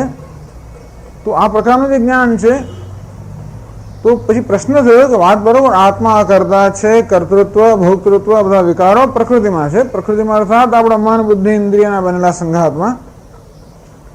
તો શું આ પ્રકૃતિ અને પુરુષ બંને જુદા જુદા છે? પ્રકૃતિ સ્વતંત્ર છે, પુરુષ સ્વતંત્ર છે, એવું અમારે સમજવાનું? તો કે નહીં. યદા ભૂત પૃથક ભાવમ એકસ્થમ અનુપશ્યતિ. તો કે નહીં, પહેલા એવું દર્શન થાય કે બધા વિકારો પ્રકૃતિમાં છે, આત્મા નિર્વિકાર છે. પછી એવું સમજ પડવી, એવું જ્ઞાન થવું જોઈએ કે નહીં, આ ભૂત અર્થાત જે પ્રકૃતિ છે, પ્રકૃતિની ઉત્પત્તિ પણ બ્રહ્મમાં આત્મામાંથી છે અને પ્રકૃતિનો લય પણ આત્મામાં છે. અર્થાત પ્રકૃતિ આત્મા કરતા ભિન્ન નથી. પ્રકૃતિની સત્તા સ્ફૂર્તિ આત્મા સત્તા સ્ફૂર્તિને કારણે છે, અને તેથી વાસ્તવમાં આત્મા જ પ્રકૃતિના રૂપમાં ભાસી રહ્યો છે. આત્મા જ પ્રકૃતિના રૂપમાં ભાસી રહ્યો છે, અને ત્યાં સર્વ વિકારો છે, ત્યાં કર્તૃત્વ ભોક્તૃત્વ છે, પણ આત્મા સ્વયંમાં નથી. તતએવ ચ વિસ્તારમ બ્રહ્મ સંપદ્યતે તથા. અને ત્યારે આત્માના અદ્વિતીયતાના દર્શન થાય. પહેલા આત્મા અકર્તા છે એ પ્રકારના દર્શન થયા, નિર્વિકાર છે, અને પછી એટલું પૂરતું નથી, પણ આત્મા અદ્વિતીય છે. સર્વનો આત્મા છે એટલું પણ નહીં, પણ સર્વ આત્મા જ છે. અર્થાત જેને અનાત્મા કહેવામાં આવે છે, પ્રકૃતિ કહેવામાં આવે છે, પણ આત્માની જ અભિવ્યક્તિ છે. બ્રહ્મ સંપદ્યતે તથા. તો જ સજાતીય વિજાતીય સ્વગત આ સર્વ ભેદથી જે આ રહિત આત્મા છે એના દર્શન થાય, અને તો પોતે બ્રહ્મ છે એ પ્રકારનું જ્ઞાન થાય. હવે આગળ ચર્ચા ચાલે છે 31મા શ્લોકથી 347મા પાના પર બીજો પેરેગ્રાફ. પરિપૂર્ણત્વેન સર્વાત્મત્વે પ્રાપ્તમ આત્મનો દેહાદિ. આત્મા પરિપૂર્ણ છે, સર્વનો આત્મા છે, અંતેથી સર્વ દેહની અંદર છે. તેને કર્તૃત્વાદિના તદ્વત્વમ દુષ્ટમ. ચલો આત્મા સ્વયંમાં કરતા ભલે રહ્યો, પણ દેહમાં તો કર્તૃત્વ આપણે કહ્યું ને, આપણે કહ્યું પ્રકૃતિમાં કર્તૃત્વ છે, તો આત્મા પ્રકૃતિમાં રહેલો છે, દેહમાં રહેલો છે. તેથી દેહમાં દેહ એટલે ઉપાધિમાં કર્તૃત્વ હોય, ભોક્તૃત્વ હોય, તો પછી એ કર્તૃત્વ ભોક્તૃત્વ આત્મામાં આવે કે નહીં? આત્મા ઉપાધિમાં રહેલો હોવાને કારણે ઉપાધિના જે ગુણ દોષો છે એ ગુણ દોષોથી આત્મા લેપાયમાન ન થાય. પ્રશ્ન થયો. દૃષ્ટમ હિ પવિત્રસ્યાવિ પંચગવ્યાદેહ અપવિત્ર સંસર્ગાદ. પંચગવ્ય કોઈ પવિત્ર વસ્તુ હોય જેમ ગંગાજળ, પંચગવ્ય એટલે ગાયના જે 5 વસ્તુઓ હોય તેમને પવિત્ર ગણવામાં આવે છે. ગંગાજળ પવિત્ર છે, પરંતુ અપવિત્ર સંસર્ગાત, એ જ ગંગાજળ જે સ્વયં પવિત્ર છે એ કોઈ પવિત્ર વસ્તુના સંપર્કમાં આવે તો અપવિત્ર થઈ જાય, પછી ગંગાજળ પવિત્ર ના કહેવાય. તેમ ભલે આત્મા સ્વયં પવિત્ર રહ્યો, પરંતુ ઉપાધિ એમાં અપવિત્રતા છે, કર્તૃત્વ ભોક્તૃત્વ છે, તો એ ઉપાધિના સંપર્કમાં આવવાને કારણે આત્મામાં પણ એ અપવિત્રતા આવી જાય કે નહીં? જેમ ભલે ગંગાજળ સ્વયં પવિત્ર હોય, પણ અપવિત્ર જળ નાખીએ, ગંદુ નીચનું જળ નાખીએ તો ગંગાજળ બધા પવિત્ર થઈ જાય. તો સ્વયં પવિત્ર હોવા છતાં પણ સંપર્ક જે પવિત્રતા આવે, તેમ આત્મા ભલે સ્વયં નિર્વિકાર હોય, નિર્દોષ હોય, પવિત્ર હોય, પરંતુ ઉપાધિ જેમાં સર્વ વિકારો છે, અપવિત્રતાઓ છે, એ ઉપાધિના સંપર્કમાં હોવાને કારણે કે આત્મા સર્વ ઉપાધિનો આત્મા છે, સર્વનો આત્મા છે હોવાને કારણે આ ઉપાધિના જે ગુણ દોષો છે એની અસર આત્મા પર થાય કે ન થાય? ઇતિ આશંકા, તો શંકરાચાર્ય મહારાજ પર આ શંકા રજૂ કરે છે અને સમજાવે છે કે 31મો શ્લોક જે છે એ આ શંકાના ઉત્તરમાં છે. એ 30 ને 31 શ્લોક વચ્ચે કયા પ્રકારની સંગતિ છે કે 30 શ્લોકમાં જે કહેવામાં આવ્યું કે આત્મા સર્વનો આત્મા છે, કારણ કે એમ જયારે કહ્યું સમગ્ર પ્રકૃતિની ઉત્પત્તિ આત્મામાંથી છે, સમગ્ર પ્રકૃતિનો લય આત્મામાં છે, એટલે આત્મા સમગ્ર પ્રકૃતિનો આત્મા છે. એ પ્રકૃતિમાં જ બધી ઉપાધિ સર્જાય, પણ આત્મા એ સર્વ ઉપાધિનો આત્મા છે. એટલે પ્રશ્ન થયો કે જો સર્વ ઉપાધિમાં રહેલો હોય તો પછી ઉપાધિના ગુણ દોષોથી એ પણ લેપાય કે લેપાયમાન થાય કે નહીં, એવો પ્રશ્ન થયો. એના ઉત્તરમાં આ 31મો શ્લોક છે. એટલે પહેલા પ્રશ્ન કરે છે, એકસ્ય આત્મનઃ સર્વદેહાત્મત્વે તદ્દોષ સંબંધે પ્રાપ્તે ઇદમુચ્યતે અનાદિતિ. એકસ્ય આત્મનઃ, આત્મા એક જ છે. અનેકતા ક્યાં છે? પ્રકૃતિના સ્તર પર અનેકતા છે, ઉપાધિના સ્તર પર અનેકતા છે, પરંતુ સર્વ ઉપાધિમાં એક જ પુરુષ, એક જ ચૈતન્ય, એક જ આત્મા રહેલો છે. જેમ એક જ વીજળી આ બધા બલ્બમાં રહેલી હોય, અનેકતા બલ્બમાં છે, વિવિધતા ત્યાં છે, પણ વીજળી એક જ છે, તે રીતે અનેકતા, વિવિધતા, વિષમતા, વિકાર આ બધું ઉપાધિમાં છે, પરંતુ સર્વ ઉપાધિમાં એક જ આત્મા આત્મ સ્વરૂપે રહેલો છે. એકસ્ય આત્મના સર્વ દેહાત્મત્વે, દેહનો તો ઉપાધિ, એક જ આત્મા સર્વ ઉપાધિનો આત્મા હોય, તદ દોષ સંબંધે પ્રાપ્તે, તો કોઈનો પ્રશ્ન થાય કે ઉપાધિના દોષની સાથે ઉપાધિની સાથે સંબંધ હોવાના કારણે ઉપાધિના દોષ છે એનાથી પણ આત્મા દૂષિત થાય, એ પ્રકારનો પ્રશ્ન ઉપસ્થિત થયો. તો એના ઉત્તરમાં આ શ્લોક કહેવામાં આવે છે, 31મો શ્લોક. થોડોક અવાજ મોટો સાથે કરો.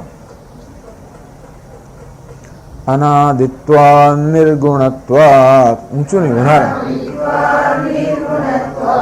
પરમાત્માયમવ્યયઃ શરીરસ્થોऽપि કૌન્તેય ન કરોતિ ન લિપ્યતે.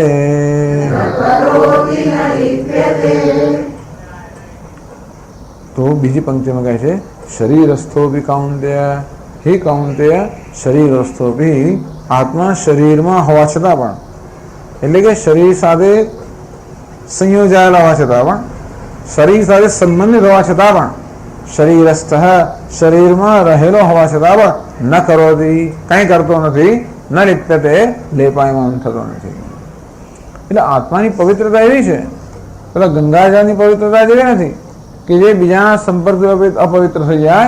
આ તો કેવું છે? અસંગ છે, અર્થાત કોઈની સાથે સંપર્કમાં આવતો જ નથી, તેથી એ સૌ સંપર્કમાં આવે છતાં પણ કોઈ વસ્તુ એને કોઈ રીતે અપવિત્ર ન કરી શકે. એ કહે છે, કેમ ન કરી શકે? એવા આત્મામાં શું ગુણ છે જેને કારણે આ શરીર સાથે સંપર્કમાં આવે છતાં પણ એ લેપાયમાન થતો નથી? અનાદિત્વાત, કારણ કે આત્મા અનાદિ છે. નિર્ગુણત્વાત, કારણ કે આત્મા નિર્ગુણ છે. અયમ પરમાત્મા અવ્યય, અનાદિ હોવાને કારણે અને નિર્ગુણ હોવાને કારણે આત્મા અવ્યય છે, અવિનાશી છે, નિર્વિકાર છે, અને તેથી શરીરમાં રહેલો હોવા છતાં પણ એ કંઈ કરતો પણ નથી કે લેપાયમાન પણ થતો નથી. ભાષ્યમાં સમજાવે છે અનાદિત્વાत् અનાદેઃ ભાવઃ અનાદિત્વં આદિઃ કારણં તદ યસ્ય નાસ્તિ તદનાદિ યદ્ધિ આદિમત સ્વેન આત્મના વ્યેતિ અયંતો અનાદિત્વાદ નિરવયવઃ ઇતિ કૃત્વા ન વ્યેતિ. એટલે ભગવાન કહેવાય છે આત્મા અવ્યય છે, વ્યય નથી થતો, ક્ષય થતો નથી, એમાં ક્ષીણ થતો નથી, અર્થાત એનો નાશ થતો નથી. આત્મા અવ્યય છે, તદ અવિનાશી છે, એટલે નિર્વિકાર છે. જ્યાં વિકાર હોય ત્યાં ધીમે ધીમે ધીમે ધીમે એના પર અસર થઈને વ્યય થાય અને નાશ થાય. અયમ પરમાત્મા અવ્યય, આ પરમાત્મા અવ્યય છે.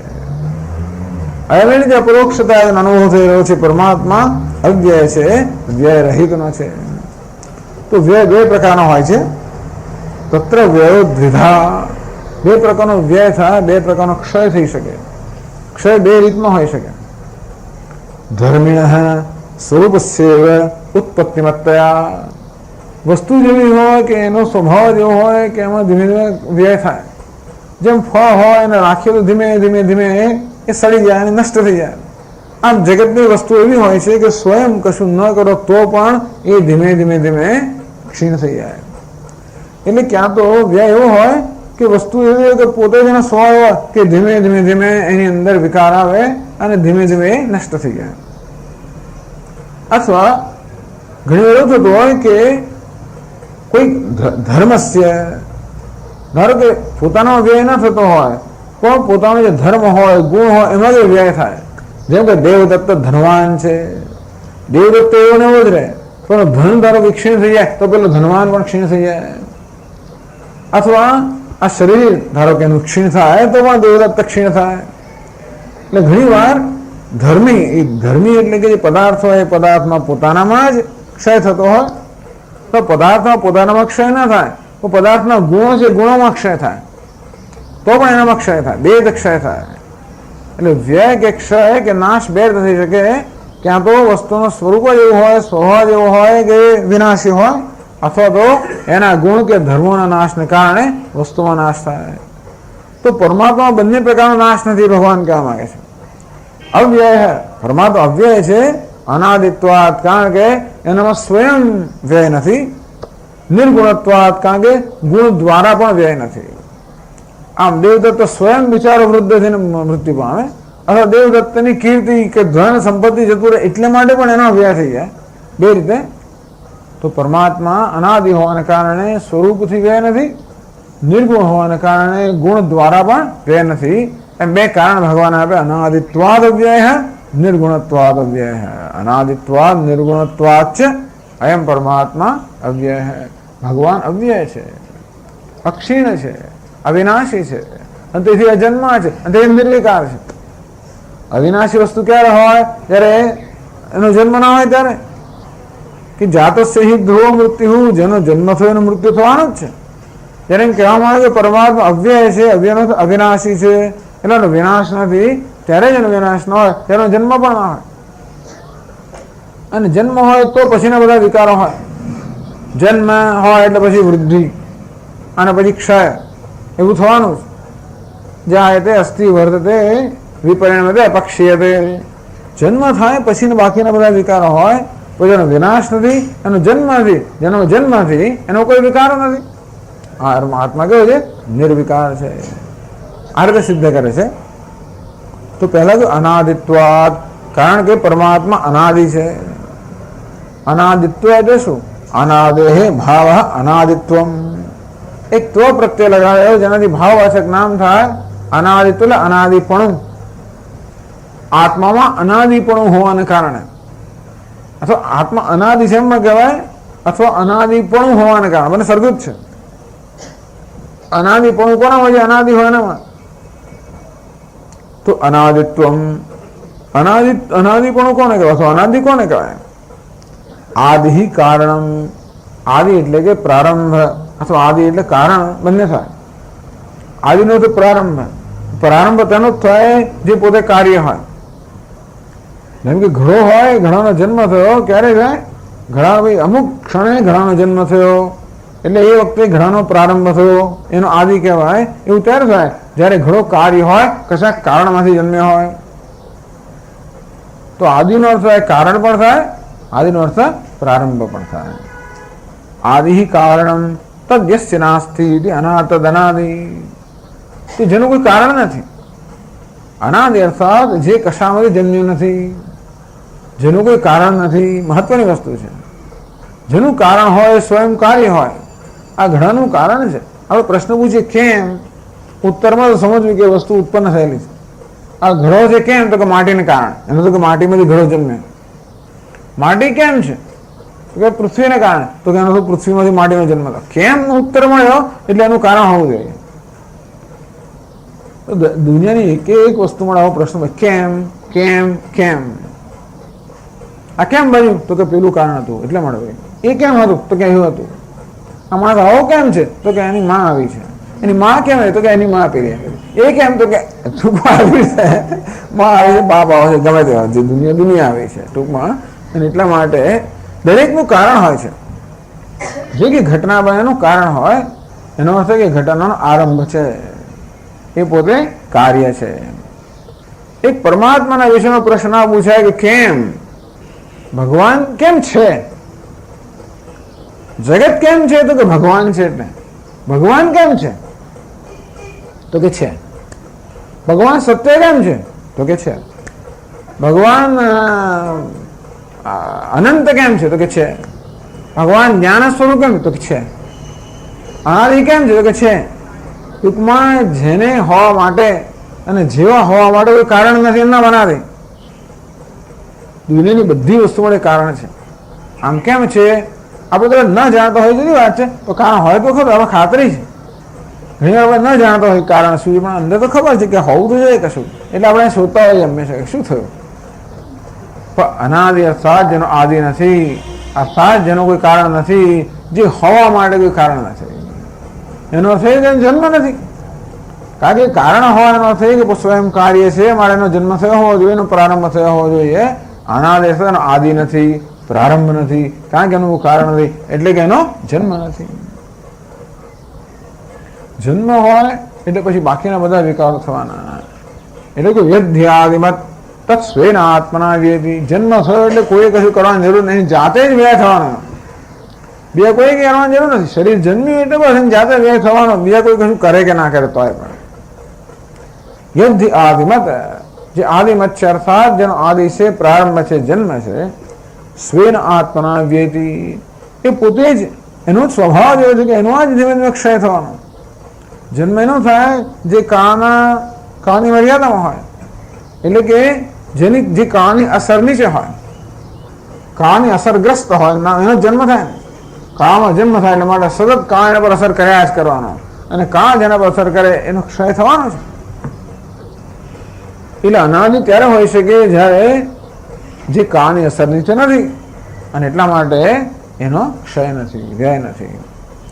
યદ્ધિ આદિમત તત્સ્વેન આત્મના વ્યતિ, જે આદિમત છે, જેનો પ્રારંભ છે, જન્મ છે, એ સ્વયં પોતાની જાતે જ ધીમે ધીમે ક્ષીણ થઈ જાય છે. અયમ તો પરમાત્મા, પરંતુ આ પરમાત્મા અનાદિત્વાત, અનાદિ હોવાને કારણે નિરવયવ. એ બીજી વસ્તુ પણ છે કે જેનો આદિ હોય કોઈ પણ વસ્તુ, જેનો આની ઉત્પત્તિ થઈ, જેની ઉત્પત્તિ થઈ હોય અનેક અવયવોની બનેલી હોય. અનેક અવયવ આપણે જેને પાર્ટ્સ કહીએ ને, પાર્ટ્સ, અનેક બધા પાર્ટ, અનેક અવયવો. જેમ કે આ વસ્ત્ર અનેક બધા તંતુમાંથી બનેલું છે, જેમ કે ઘડો અનેક બધા કણોનો બનેલો છે.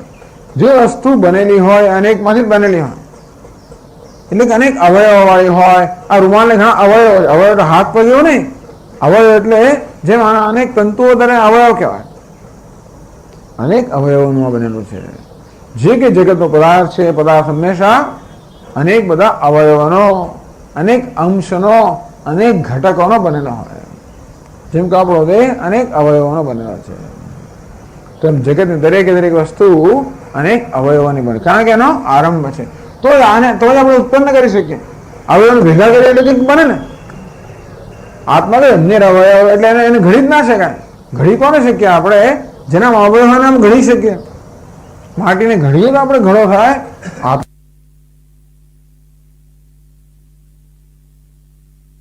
આત્મા કેવો છે?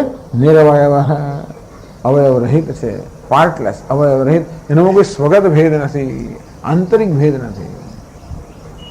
એથી કૃત્વા ન વ્યેતિ. ટૂંકમાં જેમાં સ્વગત ભેદ હોય એ વસ્તુનો સ્વયં વ્યય થવાનો.